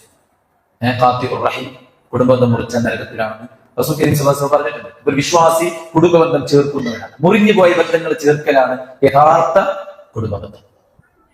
ഈ കുടുംബബന്ധം അർശിൽ കെട്ടിയിട്ടുള്ളതാണ്. അതുകൊണ്ട് അത് ചേർത്താൽ അള്ളാഹു നമ്മളുമായുള്ള ബന്ധം ചേർക്കും. അതുകൊണ്ട് ബാപ്പയുമായുള്ള ബന്ധം, ഉമ്മയുമായുള്ള ബന്ധം അതൊക്കെ ചേർക്കണം. ഇന്നത്തെ കാലത്തൊന്നും ഇല്ല. ഇന്നത്തെ കാലത്തൊന്നും ഇല്ല. ഒരു ഗ്രൂപ്പ് ഉണ്ടാക്കിയിടുന്നത് കൊല്ലത്തിന്റെ അല്ലെങ്കിൽ 2 കുടുംബം ഒരു എന്തുണ്ടാവും, കുടുംബസംഘം ഉണ്ടാവും. എന്നിട്ടെല്ലാം ചെന്ന് അസ്സലാമു അലൈക്കും സുഖല്ലേ എന്നൊക്കെ പറഞ്ഞിട്ട് എന്നോ മരിച്ചുപോയ ആൾക്കാരൊക്കെ നമ്മൾ ചോദിക്കാം, മൂപ്പരിപ്പ് ഉണ്ടായിരിക്കും, മൂപ്പരിൽ എന്നോ പ്രവർത്തി നമ്മളെ നല്ല 5 മണി ചോദിച്ചാണ് സംഭവിച്ചിട്ട് പോയി. അപ്പൊ വെച്ചാൽ നിരന്തര ബന്ധം കാത്തു സൂക്ഷിക്കണം. അപ്പൊ നമുക്ക് പോയി കിട്ടുമ്പോ പലവോടത്ത് കൂടി ഇപ്പൊ അങ്ങനെയാണോ? ഇപ്പൊ എന്താണ് ബ്ലോഗ് എന്താ ചെയ്യുന്നത്? അതിന്റെ പിന്നാലെ എന്തെങ്കിലും മസ്കാബെന്നോ എന്തിനു പേര് അത് ഉണ്ടാക്കല പോകണം. പിന്നെ കുറെ ഫ്രൂട്ട്സ് വാങ്ങി ചെത്തി നോക്കിയിട്ട് വായന്തരിയിൽ ഇട്ടിട്ട് മുളകും ഉപ്പൊക്കെ തേച്ചിട്ട് കഴിച്ചിട്ട് മറിച്ചിട്ട് കുടുംബക്കാരൊക്കെ വട്ടത്തിന്. പിന്നെന്താണ് പുതിയ ബ്ലോഗർമാര്? നമ്മുടെ നാട്ടിൽ മരണ്ട് ആരും പോലെ ഇതിന് പോയി കക്കൂസൊന്നും ഇല്ലാത്ത അവിടേക്ക് നിന്നാണ് ഏതൊക്കെ ബ്ലോഗർമാർ എന്നിട്ട് അവിടെ ഒരു രാത്രി ടെൻഡടിച്ച് പിന്നെ വൈബ് എന്താ കാറ്റ് ഇങ്ങനെയുള്ള സ്ഥലത്ത് കാറ്റുണ്ടാവും. അവിടെ മാത്രമല്ല, അതൊരു കോമൺ സെൻസ് ആണ്. ഓനങ്ങിട്ട് പർവ്വതീകരിച്ചിട്ട് വാനം കാണാൻ എന്റെ പേര് നേരം രാത്രി കയറിയിരിക്കാനും വാനം അതന്നെ ഉണ്ടാകുക. വാനം പാറപ്പുറത്ത് കയറി നമ്മുടെ പെരപ്പുറത്ത് കയറിയല്ല, എല്ലാം ഒന്നില്ല. ഓനങ്ങിട്ട് സാമ്പാക്കി പൊരിപ്പിച്ച പിന്നെ ആൾക്കാർ അങ്ങോട്ട് ഒഴുകലോട് ഇപ്പൊ അതിന്റെ പിന്നാലെയാണ് ആൾക്കാർ. നിങ്ങൾ പണ്ടത്തെ പൊറാട്ട ചപ്പാത്തി എന്നൊന്നും പറഞ്ഞ ആരും വരൂല. കൈയിട്ട് കിളിമ്പിയത്, നക്കി തേമ്പിയത്, ചട്ടിയിൽ നിന്ന് തെറിച്ചു പോയത്, ഇങ്ങനെയൊക്കെ ഓരോ സാധനത്തിന്റെ പേര്. എന്നിട്ട് തെറിച്ചത് ഒളിച്ചോടി പോയി ഒളിച്ചോടി പോയ പോയിട്ടേ ആരെപ്പാണ് ഒളിക്കണോ? എന്നിട്ട് ഇതിനു വേണ്ടി ക്യൂ നിൽക്കുക. എന്താണ് ഒളിച്ചോടി പോയി? നിങ്ങൾക്കും ഒളിച്ചോടി ഞങ്ങള് ഒളിച്ചോടി എന്താ മനസ്സിലായി? കാമുകി ബീച്ചിൽ വന്നിട്ട് ഹോട്ടലിൽ കയറിയിട്ട് ഓര് ഇതാണ് എന്ത് ചെയ്യണം ഓർഡർ ചെയ്യണം. 2 ഒളിച്ചോടി എന്നാണ്. അപ്പൊ ഒളിച്ചോടി എന്നാൽ പോയി ഒളിച്ചോടി വന്നിട്ടുണ്ടാകും. ഇതിനൊക്കെ പിന്നാലെയാണ് ആൾക്കാർ. ഏതെങ്കിലും സാധനത്തിൽ രസം ഉണ്ടാവും. പൊറാട്ട നല്ല മുരിപ്പുണ്ടാവും, ബാക്കിയൊക്കെ സീനാണ്. പക്ഷെ ബലമിട്ട് സംഭവമാക്കി ഓർക്ക് ഇഷ്ടംപോലെ തിന്നും ചെയ്യാം. ആ ക്യാമറ ഓൺ അയച്ചു, ഞാൻ ബ്ലോഗറാണ് എന്ന് പറഞ്ഞ് ക്യാമറ ഓൺ ആക്കി ഞാൻ എത്ര തിന്ന ഒരങ്ങനെ കൊണ്ടുവന്നിടും. ഓരോ വ്യൂസിനൊന്നും വെച്ചിട്ടുണ്ടാവില്ല. അപ്പൊ ഇതിന്റെ പിന്നാലെ പായിയാണ് പലപ്പോഴും. നമ്മൾ വെച്ച് കഴിഞ്ഞാൽ ഈ ഒഴിവൊക്കെ കിട്ടുമ്പോ വണ്ടിയൊക്കെ എടുത്ത് നമ്മുടെ കുടുംബത്തിൽ കൂടെ കൊണ്ട് പോവാ. മനസ്സിലായില്ലേ? ദീനുമായി ബന്ധപ്പെട്ട ആൾക്കാരെ കുറിച്ച് പോവാ. കുട്ടികൾക്ക് ഒന്ന് ശീലമാകാൻ വേണ്ടിയിട്ട് അത്തരം യാത്രകളും കാര്യങ്ങളൊക്കെ നമ്മൾ നടത്തുക. കുടുംബ ബന്ധം നമ്മൾ ചേർക്കുക. കുടുംബത്തിൽ തൗഹീദ് ഇല്ലാത്തവർക്ക് തൗഹീദ് എത്തിച്ചു കൊടുക്കുക. ദീനീയായിട്ടുള്ള കാര്യങ്ങൾക്ക് കുടുംബത്തെ നമ്മൾ എന്ത് ചെയ്യുക, പ്രേരിപ്പിക്കുക. ജ്യേഷ്ഠാനുജന്മാരും കൂട്ടുകുടുംബങ്ങളും ഒക്കെ വളരെ നല്ല ഇണക്കത്തിൽ മുന്നോട്ട് പോവുക. ആ ഇണക്കം ഇല്ലാണ്ടാക്കാൻ വേണ്ടി ഒരിക്കലും നമ്മൾ ആരും ശ്രമിക്കരുത്. മനസ്സിലായില്ലേ? ഒരുപാട് കുറവുകളുണ്ടാവും, അങ്ങോട്ട് ഇങ്ങോട്ട് ഒരുപാട് കുറവുകളുണ്ടാവും. അത് അങ്ങോട്ട് ഇങ്ങോട്ട് പറഞ്ഞ് പെരുപ്പിച്ച് കത്തിച്ച് കുടുംബ ബന്ധത്തിന് ഒരിക്കലും നമ്മൾ ചേർക്കരുത്, പിന്നെ മുറിക്കരുത് എന്നാണ് പറയാറ്. ഒരു മുസ്ലിം എന്താണ് കുടുംബ ബന്ധം ചേർക്കുന്നവരാണ്. 7ാമത്തെ അൽ മുസ്ലിം ജീറാനി, നമ്മുടെ അയൽപ്പക്കക്കാരോട് ഒത്തില്ല. എന്നോട് ജാമ്യയിൽ നിന്ന് കുട്ടികൾ ചോദിച്ചു ഒരു നല്ല ഫ്രണ്ട് എങ്ങനെ ആവാം? അപ്പൊ ഞാനവരോട് പറഞ്ഞു, ഒരു 10-15 കൊല്ലം കഴിഞ്ഞിട്ട് എന്റെ കൂടെ പഠിച്ച നിന്റെ ഫ്രണ്ട് പറയണം ഏത് കാര്യമായ ഒരു പുകയൊന്നും ഇല്ലാതെ കോളേജിൽ വന്നേനി. അപ്പോഴാണ് എനിക്ക് ഇവിടെ കൂട്ടുകാരിയായിട്ട് കിട്ടിയത്. ഓൾ എനിക്ക് കറക്റ്റ് എന്നെ ഗൈഡ് ചെയ്ത് വളർത്തിക്കൊണ്ടുകൊണ്ടാണ് ഞാൻ ഈ ഒരു പോസ്റ്റിൽ നിന്നത്. എന്നൊരു 10-15 കൊല്ലം കഴിഞ്ഞിട്ട് എന്റെ കൂടെയുള്ള ഫ്രണ്ട് എന്നെ കുറിച്ച് പറഞ്ഞാൽ you are the best friend. മനസ്സിലായി? ഇപ്പം കൊടുക്കുന്ന മുട്ടായി ഇന്ത്യ എന്നല്ല, പിന്നെ ഒരു 10 കൊല്ലം കഴിഞ്ഞിട്ട്, ഒരു 15 കൊല്ലം കഴിഞ്ഞിട്ട് നമ്മളെ കുറിച്ച് എന്ത് പറയുന്നു. ഇതുപോലെ നമ്മുടെ അയൽവാസികൾ, നമ്മുടെ ഈ വീട് വിട്ടു പോവാണ് എന്ന് പറയുമ്പോ പോകണ്ടേ എന്ന് പുറത്തേക്ക് പറയുക, പൊയ്ക്കോളി എന്നാണെങ്കിൽ ഉള്ളിൽ പറയുന്നത്. അങ്ങനെയല്ല, അതെ നമ്മളൊരു അയൽവാസിയായി കിട്ടിയത് ഒരു ഭാഗ്യമായി നമ്മുടെ നൈബേഴ്സ് കാണുന്നുണ്ടോ? അങ്ങനെയാവണം നമ്മൾ. റസൂൽ കരീം സ്വല്ലല്ലാഹു അലൈഹി വസല്ലം പറഞ്ഞ അയൽപക്കക്കാരോടുള്ള ബാധ്യത ജിബ്രീൽ പറഞ്ഞപ്പോ ഞാൻ വിചാരിച്ചു എന്റെ സ്വത്തുനിന്ന് അവർക്ക് അവകാശം കൊടുക്കേണ്ടി വരും. അത്രയും വലിയ ബാധ്യതയാണ് അയൽപക്കക്കാരോടുള്ളത്. അയൽപക്കക്കാരുടെ സമ്പത്തിനെ, അവരുടെ ശരീരത്തെ, അവരുടെ അഭിമാനത്തെ, അവരുടെ എല്ലാറ്റിനെയും നമ്മൾ സംരക്ഷിക്കണം. അയൽവാസിയായ സ്ത്രീയെ വ്യഭിചരിക്കൽ എത്ര 100 പെണ്ണുങ്ങളെ 700 പെണ്ണുങ്ങളൊക്കെ വ്യഭിചരിക്കൽ തുല്യമാണ് ഹദീസിലുണ്ട്. അയൽവാസിയുടെ സ്വത്ത് അപഹരിക്കൽ, അയൽവാസിയുമായി ബന്ധപ്പെട്ട കുറ്റകൃത്യങ്ങൾ അത് വലിയ കുറ്റമാണ്. അതുകൊണ്ട് ഏറ്റവും നല്ല നിലക്ക് പെരുമാറാം. അവർക്ക് അവരുടെ ഹക്കുകൾ തടയാതിരിക്കുക. നമുക്ക് ഇഷ്ടപ്പെടുന്നത് അവർക്കും നമ്മൾ എന്ത് ചെയ്യാം, ഇഷ്ടപ്പെടാം. നമ്മുടെ വീട്ടിൽ സ്പെഷ്യൽ സാധനങ്ങൾ ഉണ്ടാക്കിയാൽ അവർക്കും കൊണ്ടുപോയി കൊടുക്കാം. അവർക്ക് രോഗമോ ബുദ്ധിമുട്ടോ അവരുടെ മരണങ്ങളോ ഉണ്ടായാൽ അവിടുത്തെ മുഴുവൻ കാര്യങ്ങളും നമ്മൾ എന്ത് ചെയ്യാം. മനസ്സിലായോ? അവർക്ക് എന്ത് സഹായമാണ് വേണ്ടത് എന്ന് വെച്ച് കഴിഞ്ഞാൽ ഒന്നുമില്ല, നമ്മളുടെ അയൽവാസിയായിട്ട് അവിടെ എന്തെങ്കിലും പ്രശ്നം ഉണ്ടാവുമ്പോൾ ഓടി വന്ന് ആദ്യം നമ്മളോട് പറയുന്നെങ്കിൽ മനസ്സിലാക്കുക നമ്മൾ നല്ലൊരു അയൽവാസിയാണ്. അവിടെ എന്തെങ്കിലും പ്രോബ്ലം ഉണ്ടാവുമ്പോൾ ഓടി വന്നിട്ട് പരിഹാരത്തിന് വേണ്ടി നമ്മുടെ അടുത്തേക്ക് വരുന്നുണ്ടെങ്കിൽ നമ്മൾ മനസ്സിലാക്കുക നമ്മൾ നല്ലൊരു അയൽവാസിയാണ്. അപ്പൊ നമ്മളെ കൊണ്ട് പറ്റുന്ന വിധത്തിൽ നല്ലൊരു ബന്ധം സ്ഥാപിക്കാൻ വേണ്ടി നമ്മൾ ശ്രമിക്കുക എന്നുള്ളതാണ്. അവര് മുസ്ലിങ്ങളാകട്ടെ ഗൈറു മുസ്ലിങ്ങളാകുമ്പോൾ നമുക്ക് ഭൗതികമായ സഹകരണം മാത്രമേ ഉണ്ടാവുള്ളൂ. മതപരമായ ആഘോഷങ്ങളോ ആചാരങ്ങളോ അതിലൊന്നും ഒരു സഹകരണം ഉണ്ടാവില്ല. അത് ഓർക്കും അറിയാം, നമുക്കും അറിയാം. അത് അങ്ങനെ തന്നെ നമ്മൾ പഠിപ്പിച്ചു കൊടുക്കും വേണം. ബാക്കി കാര്യങ്ങളൊക്കെ നമ്മൾ എന്ത് ചെയ്യാം, അവർക്ക് ചെയ്തു കൊടുക്കുക എന്നുള്ളതാണ്. ഇപ്പൊ നമ്മുടെ വീട് നല്ല സൗകര്യം ഉണ്ടാവും, അവിടെ ചില സൗകര്യം ഒന്നും ഉണ്ടാവില്ല. കിണറിന് ചിലപ്പോൾ റിങ്ങൊന്നും ഇട്ടുണ്ടാവില്ല, അല്ലെങ്കിൽ പിന്നെ റോഡൊക്കെ പൊളിഞ്ഞിറക്കിക്കാറ്. അതൊക്കെ നമുക്ക് എന്ത് ചെയ്യാം, നന്നാക്കി കൊടുക്കാൻ പറ്റും. അവർക്കുള്ള ഹുക്കൂക്കുകൾ കൃത്യമായിട്ട് പാലിക്കുന്ന ആൾക്കാരാവുക എന്നുള്ളതാണ്. അവരുടെ മുഖപ്രസന്നതയോടുകൂടെ കാണുക, വളരെ സൗമ്യതയോടുകൂടെ സംസാരിക്കുക. അവരുടെ കുറവുകൾ നമ്മൾ എന്ത് ചെയ്യാം, മറച്ചു വെക്കുക. അതിനോട് ഇങ്ങനെ പാഴെടുക്കുക, അവരുടെ കുറവുകൾ മറച്ചു വെക്കുക. പിന്നെ നമ്മുടെ നാവിൽ നിന്നും നമ്മുടെ കയ്യിൽ നിന്നുമൊക്കെ അവര് സേഫ് ആയിരിക്കുക. നമ്മളെ കൊണ്ടൊരു ബുദ്ധിമുട്ടും ഉണ്ടാവില്ല എന്ന് അവർക്ക് എന്ത് ചെയ്യാം, മനസ്സിലാക്കുന്ന കോലത്തിലായിരിക്കണം നമ്മുടെ പെരുമാറ്റം ഉണ്ടായിരിക്കേണ്ടത്. അപ്പോൾ ഒരു മുസ്ലിം നല്ല ഒരു അയൽവാസി കൂടെ ആയിരിക്കും എന്നുള്ളതാണ് അത് പഠിച്ച് മനസ്സിലാക്കുന്നത്. 8ാമത്തെ കാര്യം, അൽ മുസ്ലിം മഅ ഇഖ്വാനിഹി, തന്റെ കൂട്ടുകാരോട് എങ്ങനെയായിരിക്കണം. കൂട്ടുകാർ അള്ളാന്റെ മാർഗത്തിൽ സ്നേഹിക്കുക. അങ്ങനെ സ്നേഹിച്ചാൽ അള്ളാന്റെ ഇഷ്ടം നിർബന്ധമാകും. അതുപോലെ തന്നെ അള്ളാഹുവിന്റെ ദീന് പരസ്പരം പങ്കുവെക്കുക, തെറ്റുകൾ തിരുത്തി കൊടുക്കുക, നന്മയെ പ്രോത്സാഹിപ്പിക്കുക, അവന്റെ പ്രയാസങ്ങൾ നമ്മൾ തൊട്ടറിയുക. അൽ മുഅ്മിൻ ബിൽ മുഅ്മിൻ കൽ ബുനിയാൻ, ഒരു ബിൽഡിംഗ് പോലെയാണ്. ഈ ഇരിക്കുന്ന ആൾക്കാർക്ക് വ്യത്യസ്ത ഫാമിലി ആണെങ്കിലും നമ്മളൊക്കെ മുഅ്മിനീങ്ങളാണ്. അതുകൊണ്ട് ഒരു മതിലിലെ ചുമരിലെ ഇഷ്ടിക പോലെയാണ് നമ്മൾ. കജസദിൻ വാഹിദ്, ഒരു ശരീരം പോലെയാണ്. കാലിനൊരു മുറി ഉണ്ടായാൽ കയറോട്ടിനുണ്ട് അല്ലെ, അത് പനിക്കും ക്ഷീണിക്കും. അതുപോലെയാണ് നമ്മുടെ ഒരു മുഅ്മിനായ ഒരു സഹോദരൻ രോഗം. നമ്മുടെ ഹോസ്പിറ്റലിൽ വേണം, എന്താണ് ഫുഡാരെ കൊണ്ടുവരുന്നത്, എവിടുന്നാണ് കൊണ്ടുവരുന്നത്, ബില്ലെടുക്കാൻ പൈസ ഉണ്ടോ. ചിലപ്പോൾ ആദ്യം പേടിയാണ്, എന്തെങ്കിലും ചെയ്തെടുത്താൽ പിന്നെ ഓല് പിന്നെ എപ്പോഴും ഞങ്ങളോട് ചോദിച്ചു വരുമോ, എന്തിനാ പലർക്കും അറിയേണ്ട ആവശ്യം. നിങ്ങൾ ചോദിച്ചു വന്നാൽ തന്നെ കൊടുക്കണ്ടേ ഇല്ലാതെ ഉള്ള സമയത്ത് നമ്മൾ എന്ത് ചെയ്യുക, പരിചരിക്കാനും നോക്കാനും ഇതാക്കാനും. നമ്മുടെ വീട്ടിൽ കാറുണ്ടെങ്കിൽ അത് നമുക്ക് മാത്രമല്ല, അപ്പുറത്ത് നീ രോഗമോ ബുദ്ധിമുട്ടോ പ്രയാസങ്ങളൊക്കെ ഉണ്ടാവും. ഇതാ ഈ കാർ നമ്മൾ ഓടിക്കുമ്പോൾ സംഭവിക്കണം, അപ്പോൾ ഓരോ ഓടിക്കുമ്പോൾ സംഭവിക്കും. ഇപ്പൊ നമ്മൾ ഓടിക്കുമ്പോഴായിട്ട് ഭയങ്കര ഓരോ ഓടിക്കുന്നുണ്ട്. ശ്രദ്ധിക്കേണ്ട കാര്യങ്ങൾ ഡിഫറെന്റ്, വണ്ടികൾക്കൊക്കെ ഡിഫറെന്റ് സ്വഭാവങ്ങൾ ഉണ്ടാവും. ആ സ്വഭാവങ്ങളെ കുറിച്ചൊക്കെ പറഞ്ഞിട്ടുണ്ട്, അത്രേ ഉള്ളൂ. അപ്പൊ ഇവിടെ കൈക്കോട്ടുണ്ട്, ഇവിടെ കത്തിയുണ്ട്, ഇവിടെ കോടാലുണ്ട് എങ്കിൽ അത് അയൽവാസികൾക്കുള്ളതാണ്, കുടുംബക്കാർക്കുള്ളതാണ്, നമ്മുടെ സുഹൃത്തുക്കൾക്കുള്ളതാണ്. എത്തിനാ ഒരു വലിയൊരു ഇരുമ്പിന്റെ കൂടി നമുക്ക് മാത്രം അതിനെ തിന്നോ ഇല്ലല്ലോ, എല്ലാവർക്കും ഉപയോഗിച്ചില്ലേ. അപ്പൊ അത്തരം കാര്യങ്ങൾക്ക് നമ്മൾ വിശാലമായ മനസ്സ് കാണിക്കണം എന്നതാണ്. പിന്നെ പിണങ്ങരുത്. മുസ്ലിമിൻ മുസ്ലിം, ഒരു മുസ്ലിമുമായിട്ട് ഒരിക്കലും പിണങ്ങാൻ പാടില്ല. പിന്നെ ഒരു മുസ്ലിമിനെ പേടിപ്പിക്കരുത്, ഭീഷണിപ്പെടുത്തുക, അതുപോലെ തന്നെ ഒരു സാധനങ്ങൾ കെട്ടിച്ച് പേടിപ്പെടുത്തുക, ഓരോന്ന് പറഞ്ഞ് ബേജാറാക്കുക, ചിരിച്ച അത് പാടില്ല. പറഞ്ഞു ഊഹം പാടില്ല, മനസ്സിലായില്ലേ, ഊഹം കളവാണ്. അതുപോലെ നിങ്ങൾ പരസ്പരം അസൂയ കാണിക്കരുത്, പരസ്പരം കുശുമ്പ് കാണിക്കരുത്. കാരണം മുസ്ലിം അഫുൽ മുസ്ലിം, ഒരു മുസ്ലിം മറ്റൊരു മുസ്ലിമിന്റെ സഹോദരനാണ്. അവനെ ആക്രമിക്കുകയില്ല, അവനെ നിന്ദിക്കുകയില്ല, അവനെ നിസാരവൽക്കരിക്കുകയില്ല, അവനെ വഞ്ചിക്കുകയില്ല. ഒരു മുസ്ലിമിനെ വഞ്ചിക്കരുത്. ഇപ്പൊ എന്താണ് ആൾക്കാർ ഇന്നലെ ഒരാളെ കണ്ട് മൂപ്പര് ഗൾഫിൽ മറ്റേ ഈ അറബിയുടെ തോപ്പൊക്കെ അടിച്ചു കൊടുക്കൂലേ, ആ പണിയാ.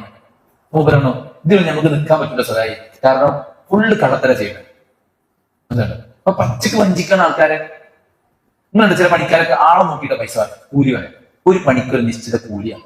അത് ആളെ നോക്കിയിട്ട് ഇയാൾ നല്ലോ കിട്ടും, ഗൾഫുകാരനാണ്, കൂട്ട പൈസ ഉണ്ടാവും, അത് മാക്സിമം വാങ്ങാ എന്ന് വെച്ചാൽ അയാൾക്കൊരു സംഖ്യ, മറ്റേയാൾക്കൊരു സംഖ്യ, കുറച്ചുകൂടി ചെറുവ് വേറെ. അതിനെ കുറിച്ച് അറിയാൻ പറ്റും. അതെ, ഈ ചിലപ്പോൾ ഓട്ടോ എടുക്കുന്ന ആൾക്കാരൊക്കെ ഉണ്ടാവും. ഈ നാട്ടിൽ തന്നെ എല്ലാം തോന്നുമ്പോൾ ഇരട്ടി പൈസ അല്ലെ, അവിടുന്ന് അങ്ങോട്ട് എത്രയാണ് വാങ്ങുന്നത്, ഇവിടെ എല്ലാവരും ഇതാ വാങ്ങുന്നത്. പിന്നെ നമ്മൾ സ്ഥിരം പോലെ അറിയുമ്പോഴാണ് നമുക്ക് മറ്റേ പ്ലേറ്റ് മറിക്കുക.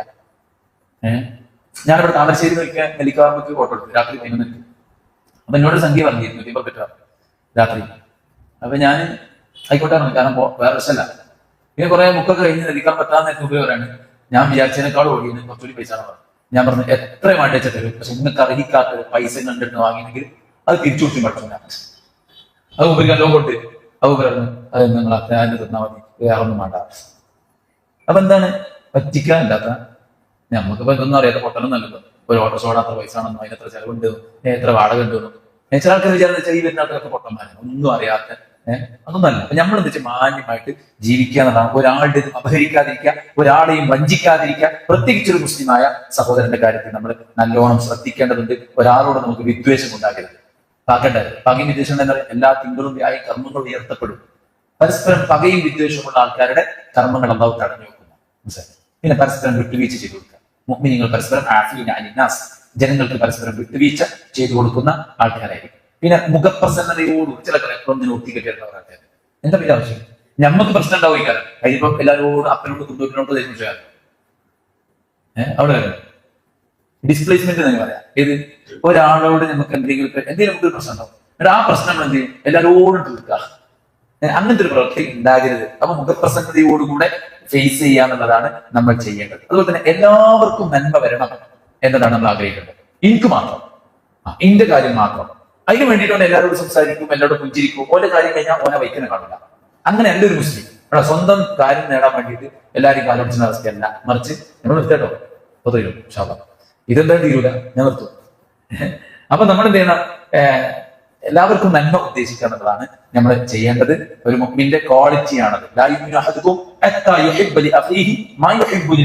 സ്വന്തത്തിന് ഇഷ്ടപ്പെടുന്നതൊക്കെ നമ്മുടെ സഹോദരനും ഇഷ്ടപ്പെടണം എന്നുള്ളതാണ്. പിന്നെ കരാറുകളൊക്കെ വെച്ചിട്ടുണ്ടെങ്കിൽ എന്ത് ചെയ്യുക, കൃത്യമായിട്ട് നമ്മൾ പാലിച്ചു പോകുക എന്നുള്ളത് ഒരു മുസ്ലിമിന്റെ ക്വാളിറ്റിയാണ്. അതുപോലെ നല്ല റഫീഖായിരിക്കണം. എന്താ റഫീഖ്? നല്ല സൗമ്യത ഉള്ള ആളായിരിക്കണം. ഇന്നല്ലാഹ റഫീഖുൻ യുഹിബ്ബുർ റിഫ്ഖ. അല്ലാഹു സൗമ്യനാണ്, അവൻ സൗമ്യത ഇഷ്ടപ്പെടുന്നു. അപ്പൊ കാണൻ സ്വഭാവമാകരുത്, ശപിക്കുന്നവനാകരുത്, സബ്ബാബ് ചീത്ത പിടിക്കുന്നവനാകരുത്. മനസ്സിലായി? പരസ്പരം പരദൂഷണം പറയരുത്. അതുപോലെ തന്നെ നമീമത്ത് പറയരുത്. പരസ്പരം പിന്നെ അകൽച്ചയും വിദ്വേഷവും വിശ്വാസികൾക്കിടയിൽ ഉണ്ടാക്കരുത്.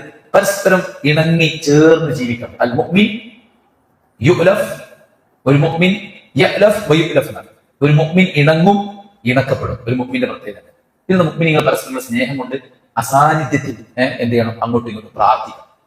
മനസ്സിലായി? മുഅ്മിനീങ്ങൾ തമ്മിൽ ഭയങ്കര ഇണക്കത്തിലും സ്നേഹത്തിലുമാണ് പോകേണ്ടത്. ഇപ്പൊ 2014 കേരളത്തിൽ ആദ്യമായിട്ട് ഉണ്ടാക്കിയ പള്ളിയാണ് മാഷാ അല്ലാഹ്. അപ്പൊ പലയിടത്തും വെച്ച് കുറച്ച് പ്രവർത്തകരുള്ളൂ. ഒരു കഷ്ടപ്പെട്ട് പള്ളി ഉണ്ടാക്കും. പള്ളി ഉണ്ടാക്കി കഴിഞ്ഞാൽ ആദ്യത്തെ മീറ്റിംഗിന് അടിയോടടി, പിന്നെ ഓരോ തമ്മിൽ അടി. അങ്ങനെ ഉണ്ടാവരുത്. മനസ്സിലായി? നല്ല ഇണക്കത്തിലും നല്ല സ്നേഹത്തിലുമായിരിക്കണം നമ്മൾ മുന്നോട്ട് പോകേണ്ടത്. ഇൻഷാ അല്ലാഹ് ഒരു മുസ്ലിം അവനുമായി ഏറ്റവും ബന്ധപ്പെട്ട് കിടക്കുന്ന ആൾക്കാരെ കുറിച്ചാണ് നമ്മൾ ഇപ്പോ പറഞ്ഞത്. ഇനി സമൂഹത്തിലുള്ള ഇടപെടലുണ്ട്. ഈ കിതാബിൽ ഇങ്ങനെയുള്ള 200 പേജ് അതാണ്. ഇപ്പൊ 162 പേജ് ഓടിച്ചു പോയതാണ്. 162 പേജ്. ഇനി ബാക്കിയുള്ളത് അയ്യാച്ചിന്നെ വിളിച്ചിട്ടുണ്ടോ? അത് അടുത്താക്കി ഞാൻ കൊടുത്തോളാം കിതാബ്. ഞാൻ പറഞ്ഞോളൂ. അപ്പോ നമ്മൾ എന്ത് ചെയ്യണം, ഈ വിഷയം പഠിക്കണം. നല്ല താല്പര്യത്തോടെ. ഈ ബുക്ക് കിട്ടിയപ്പോൾ ഞാൻ ഭയങ്കര താല്പര്യത്തോടെയാണ് വായിച്ചത്. ഈ ബുക്കിന്റെ പേര് ഷഖ്സിയത്തുൽ പിന്നെ മുസ്ലിം എന്നാണ്, മുസ്ലിമിന്റെ വ്യക്തിത്വം. ഇനി ഇതിന്റെ പിന്നെ ലേഡീസ് വേർഷൻ ഈ കിതാബിന്റെ ഷഖ്സിയത്തുൽ മർഅത്തുൽ മുസ്ലിം ആണ് ഇതിന്റെ പേര്. ഒരു മുസ്ലിമത്തായ പെണ്ണിന്റെ വ്യക്തിത്വം എങ്ങനെ, ഇതിലൊക്കെ എന്താക്കിയതാണ്, പെണ്ണാക്കിയതാണ്. ഇതിലിപ്പോ ആണുങ്ങളോടെ പറയണം, ഞാൻ രണ്ടും കൂടെ ആക്കിയിട്ട് പറഞ്ഞാണ്. അതിലുള്ളത് പെണ്ണുങ്ങളുമായി ബന്ധപ്പെട്ടതാണ്. സ്വഹാബികളുടെ ചരിത്രങ്ങളും കാര്യങ്ങളൊക്കെ വെച്ചിട്ടുള്ള ഒരു പുസ്തകമാണത്. അപ്പോൾ നമ്മൾ ശരിക്കും മുസ്ലിങ്ങൾ എന്നുണ്ടാക്കി പഠിക്കണം. നമ്മൾ ഒരു മുസ്ലിം ഓരോ രംഗത്തും എങ്ങനെ പെരുമാറണം, എങ്ങനെ ഇടപെടണം, എന്ത് നിലപാട് സ്വീകരിക്കണം എന്ന് പഠിച്ചിട്ട് ഒറിജിനൽ മുസ്ലിമായിട്ട് ജീവിക്കേണ്ട ഒരു കാലഘട്ടത്തിലാണ് നമ്മൾ ഇപ്പോ ജീവിച്ചുകൊണ്ടിരിക്കുന്നത്. നമ്മളെ ആശയത്തെ ചോർത്തിയിട്ട് മുസ്ലിമിനെ മുസ്ലിം അല്ലാതാക്കാനുള്ള ശ്രമമാണ് ശത്രുക്കൾ ഉൾപ്പെടുത്തിക്കൊണ്ടിരിക്കുന്നത്. നിങ്ങൾക്ക് മനസ്സിലാണ്ടോ? അതായത് ഇവിടുത്തെ എത്തിസ്റ്റുകൾക്കും നിരീശ്വരവാദിക്കും ഭ്രഷ്ടുകൾക്കൊന്നും നമ്മളെ ഡയറക്റ്റ് മുട്ടാനുള്ള ശേഷിയില്ല. ഏത് തെളിവുകൾ കൊണ്ടും പ്രമാണങ്ങൾ കൊണ്ടും നമ്മളുമായിട്ട് ഫൈറ്റ് ചെയ്യാൻ ശേഷിയില്ലാത്തതുകൊണ്ട് ഒരിപ്പ കണ്ടത് എന്താ വെച്ചാല് മുസ്ലിങ്ങളെ കൂട്ടത്തിൽ തന്നെ ഒരു പെണ്ണും ദമ്പതി, ഒരു ആണും ദമ്പതി മുസ്ലിം കുട്ടികളെ കൊണ്ട് തന്നെ പെണ്ണും കുപ്പായി അടിച്ച് ഓലെ കൊണ്ട് തന്നെ എന്ത് ചെയ്ത് പലതും ചെയ്യിച്ച് അല്ലെ ഓലെ തന്നെ ഉപയോഗിക്കാം. മനസ്സിലായി? കാട്ടിക്ക് ഒരു മറ്റേ കോടാലിന്റെ താഴിയല്ല പീരി നമ്മളോട് പറയാം, കോടാലി മാത്രമായിട്ട് ഒരു വെട്ടുകാരങ്ങനെ വരികയാണ്. അപ്പൊ മരങ്ങളൊക്കെ പേടിച്ച് വറച്ചു. അപ്പൊ വലിയ പ്രായം തന്നെ മരം പറഞ്ഞത് നിങ്ങൾ ആരും പേടിച്ചണ്ട, കാരണം മൂപ്പര കയ്യിലെ കോടാലിക്ക് പിടില്ല. മനസ്സിലായി? അതുകൊണ്ട് മൂപ്പർക്ക് നമ്മൾ വെട്ടാൻ കഴിയില്ല. പക്ഷെ നിങ്ങൾ പേടിച്ചേണ്ടത് ഇനി നമ്മളെ കൂട്ടത്തിൽ നിന്ന് ആരെങ്കിലും ആ കോടാലിക്ക് പിടിയായി കൊടുത്താൽ നമ്മളെല്ലാരും വിട്ടു. അവിടെ നിങ്ങൾ ആരും ആ കോടാലിക്ക് പിടിയായി കൊടുക്കരുത്. ഇസ്ലാമിന്റെ ശത്രുക്കൾ ചെയ്യുന്നതെന്ന് വെച്ചാൽ ഇതിന്റെ ഉള്ളിൽ തന്നെ പിടി ഉണ്ടാക്കുകയാണ്. ശ്രദ്ധിച്ചില്ല? നിരീശ്വരവാദികളൊക്കെ മുസ്ലിം പേരാണ്. ഡിയാക്കത്തിന്റെ പാറ്, ജാമിദ, ഒക്കെ മുസ്ലിം പേരാണ്. അതുപോലെ തന്നെ ഈ രംഗത്ത് വരുന്ന ആദ്യത്തെ ലെസ്ബിയൻ ദമ്പതികൾ അത് മുസ്ലിങ്ങൾ, ആദ്യത്തെ ഗേ ദമ്പതികൾ അത് മുസ്ലിങ്ങൾ, എല്ലാത്തിനും മുസ്ലിം നാമമുള്ള ആൾക്കാരെ കൊണ്ടുവന്നിട്ട് ഇതാണ് മുസ്ലിം അല്ലേ. എനിക്ക് മമ്മൂട്ടിന്റെ ഇസ്ലാം പറഞ്ഞേ. അപ്പൊ അങ്ങനെ ഇത് മുസ്ലിമായി കൊണ്ട് തന്നെ മോഡൽ വസ്ത്രം ധരിക്കാം, സിനിമക്ക് പോകാം, ഡാൻസ് കളിക്കാം, പ്രണയിക്കാം, കഞ്ചാവ് ഉപയോഗിക്കാം, അതിന്റെ കൂടെ തന്നെ മുസ്ലിമാണ്. അപ്പൊ ലിബറൽ ഇസ്ലാമിന് ഉണ്ടാക്കിയെടുക്കാനുള്ള ബോധപൂർവമായ ശ്രമം ഇവിടെ നടക്കുമ്പോൾ അതല്ല ഇസ്ലാം, ഇതാണ് ഇസ്ലാം എന്ന് ജീവിച്ച് കാണിച്ചു കൊടുക്കാൻ നമുക്ക് സാധിക്കേണ്ടതുണ്ട്. അതിന് നമ്മൾ നല്ലോണം പഠിക്കുക, അതിനുള്ള മാർഗങ്ങൾക്ക് ഉപയോഗപ്പെടുത്താൻ പീസ് റേഡിയോയിലുള്ള അവസരമാണ്. നമ്മുടെ വീട്ടിൽ രാവിലെ അടുക്കളയിൽ ലൈറ്റ് ഇട്ടാൽ കഴിഞ്ഞാൽ പിന്നെ ആദ്യം ഓണാക്കേണ്ടത് പീസ് റേഡിയോ, എന്നിട്ട് ചായ ഉണ്ടാക്കേണ്ടത്. മനസ്സിലായി? നമ്മുടെ ഭാര്യമാർ അത് കേട്ടു തുടങ്ങിയാൽ അവർക്ക് നല്ല കാഴ്ചപ്പാടുണ്ടാവും, അറിവുണ്ടാവും. പിന്നെ മക്കളൊക്കെ റേഡിയോ ആയിട്ട് ഭയങ്കര ബന്ധമുണ്ടാവും. കുട്ടികൾക്ക് ഒരുപാട് കോഴ്സുകളും കാര്യങ്ങളും റേഡിയോ ഉണ്ട്. നമുക്ക് മുതിർന്നവർക്കും കേൾക്കാൻ പറ്റിയ ഒരുപാട് സംഗതികളുണ്ട്. അതൊക്കെ ഉപയോഗപ്പെടുത്താൻ നമ്മുടെ നേർപ്പതം ബൃഹത്തായ ചെറിയ സാധനങ്ങളാണ്, സിമ്പിളായിട്ട് വായിക്കാൻ പറ്റും. അപ്പൊ അത് വായിക്കാം. പിന്നെ പള്ളി പഠിച്ചു നമുക്കൊന്നൊരു അനുഗ്രഹമാണ്. ഇവിടെ വെറും നിസ്കാരം മാത്രം നടന്നു പോയിട്ട് കാര്യമില്ല. മനസ്സിലായില്ലേ? ഇവിടെ തന്നെ പരിസരത്ത് ഇഷ്ടംപോലെ ആൾക്കാരുണ്ട്. അവരെ ഉപയോഗപ്പെടുത്തിയിട്ട് നിരന്തരമായി ഇത് 23 കൊല്ലം നബി റെസ്റ്റ് ഇല്ലാതെ പഠിപ്പിച്ച സാധനം നമ്മൾ 30 മിനിറ്റ് കുത്തുകൊണ്ട് നടക്കൂല, എപ്പോഴുള്ള വിജ്ഞാന രീതികൾ നടക്കൂല. അപ്പൊ അത് അമാനികളെ തഫ്സീറിന് തലക്കൊന്ന് വായിച്ചു തുടങ്ങാം. മനസ്സിലായില്ലേ? ഒരു സമയം സുബഹിസ്കാരം കഴിഞ്ഞിട്ട് അമാനികളുടെ തഫ്സീർ വായിച്ചു തുടങ്ങി നമ്മൾ അറിയാതെ ഫുള്ള് വായിക്കും. മനസ്സിലാണ്ടോ? പിന്നെ ഞങ്ങളുടെ നാട്ടിലെ പള്ളിയിൽ പിന്നെ റിയാദ് സ്വാലിഹീൻ വായിക്കാൻ തുടങ്ങിയിട്ട് 3/4 ഭാഗത്തി. അപ്പൊ ഞാൻ അങ്ങനെ ആലോചിച്ചു, പഠിച്ചവനെ എത്ര പെട്ടെന്നാണ് അത് വായിച്ചിട്ടില്ലെങ്കിലോ ഒന്നും നടക്കൂല. നമ്മൾ ഉള്ള സാധനങ്ങൾ എന്ത് ചെയ്യണം, മാക്സിമം യൂട്ടിലൈസ് ചെയ്യാവുന്നതാണ്. ഇപ്പൊ കുട്ടികൾ നിങ്ങൾക്ക് അറിയാലോ, മദ്രസ കഴിഞ്ഞ് പോയ കുട്ടികൾ ഓരോ വിളിച്ചു ക്ലാസും കാര്യങ്ങളൊക്കെ വെച്ചുകൊടുക്കുക. പെൺകുട്ടികൾക്ക് പ്രത്യേകമായിട്ട് ക്ലാസ്സുകൾ കാര്യങ്ങൾ വെച്ചുകൊടുക്കുക. പിന്നെ പരിസരത്തൊക്കെ ഈ മഴയൊക്കെ നീങ്ങി കഴിഞ്ഞാൽ പിന്നെ അയൽക്കൂട്ടങ്ങളും പരിപാടികളും ഇതുകൊണ്ട് ഇങ്ങോട്ട് സജീവമായാൽ മൊത്തത്തിൽ എന്ത് ചെയ്യും, മാറും. പിന്നെ നമ്മൾ പറയുന്ന പ്രയാസം ബുദ്ധിമുട്ടൊക്കെ അണ്ണീങ്ങും. ഇത് പൈസ അല്ല, പ്രവർത്തിക്കാൻ ആളില്ല, ഇങ്ങനെയുണ്ടല്ലോ, ഇത് കൊണ്ടെടുക്കാൻ തലമുറല്ല, ഇതിനൊക്കെ ഉള്ള പരിഹാരം ദീനാണ്. നമ്മളെന്ന് വെച്ചാൽ സജീവമായിട്ട് ദീനി ദഅവ രംഗത്ത് സജീവമായിട്ട് മുന്നോട്ട് പോവുക. പള്ളി സ്ഥാപനങ്ങളൊക്കെ നമ്മൾ ആ ഒരു നിലക്ക് പരമാവധി യൂസ് ചെയ്യാം. അല്ലാഹു സുബ്ഹാനഹു വ തആല അനുഗ്രഹിക്കട്ടെ. നമ്മുടെ എല്ലാ വീഴ്ചകളും അല്ലാഹു പുറത്ത് മാപ്പാക്കി തരട്ടെ. പടച്ചറപ്പിന്റെ പള്ളിയിൽ ഒരുമിച്ച് കൂടി ഒരുപാട് സമയം നമ്മൾ ചർച്ചകളായിട്ട് കഴിച്ചു കൂട്ടി അള്ളാഹു ധാരാളം പ്രതിഫലം നമുക്ക് പ്രദാനം ചെയ്യട്ടെ. അവരുടെ ഇഷ്ടപ്പെട്ട അടിമകളിൽ അള്ളാഹു നമ്മെ ചേർക്കുമാറാവട്ടെ. അല്ലാഹു സുബ്ഹാനഹു വ തആല ഏറ്റവും നല്ലവരായി ജീവിച്ച് നല്ലവരായി മരിച്ച് സ്വർഗത്തിൽ ഒരുമിച്ച് കൂടാതെ തൗഫീഖ് നമുക്ക് എല്ലാവർക്കും നൽകി അനുഗ്രഹിക്കുമാറാവട്ടെ.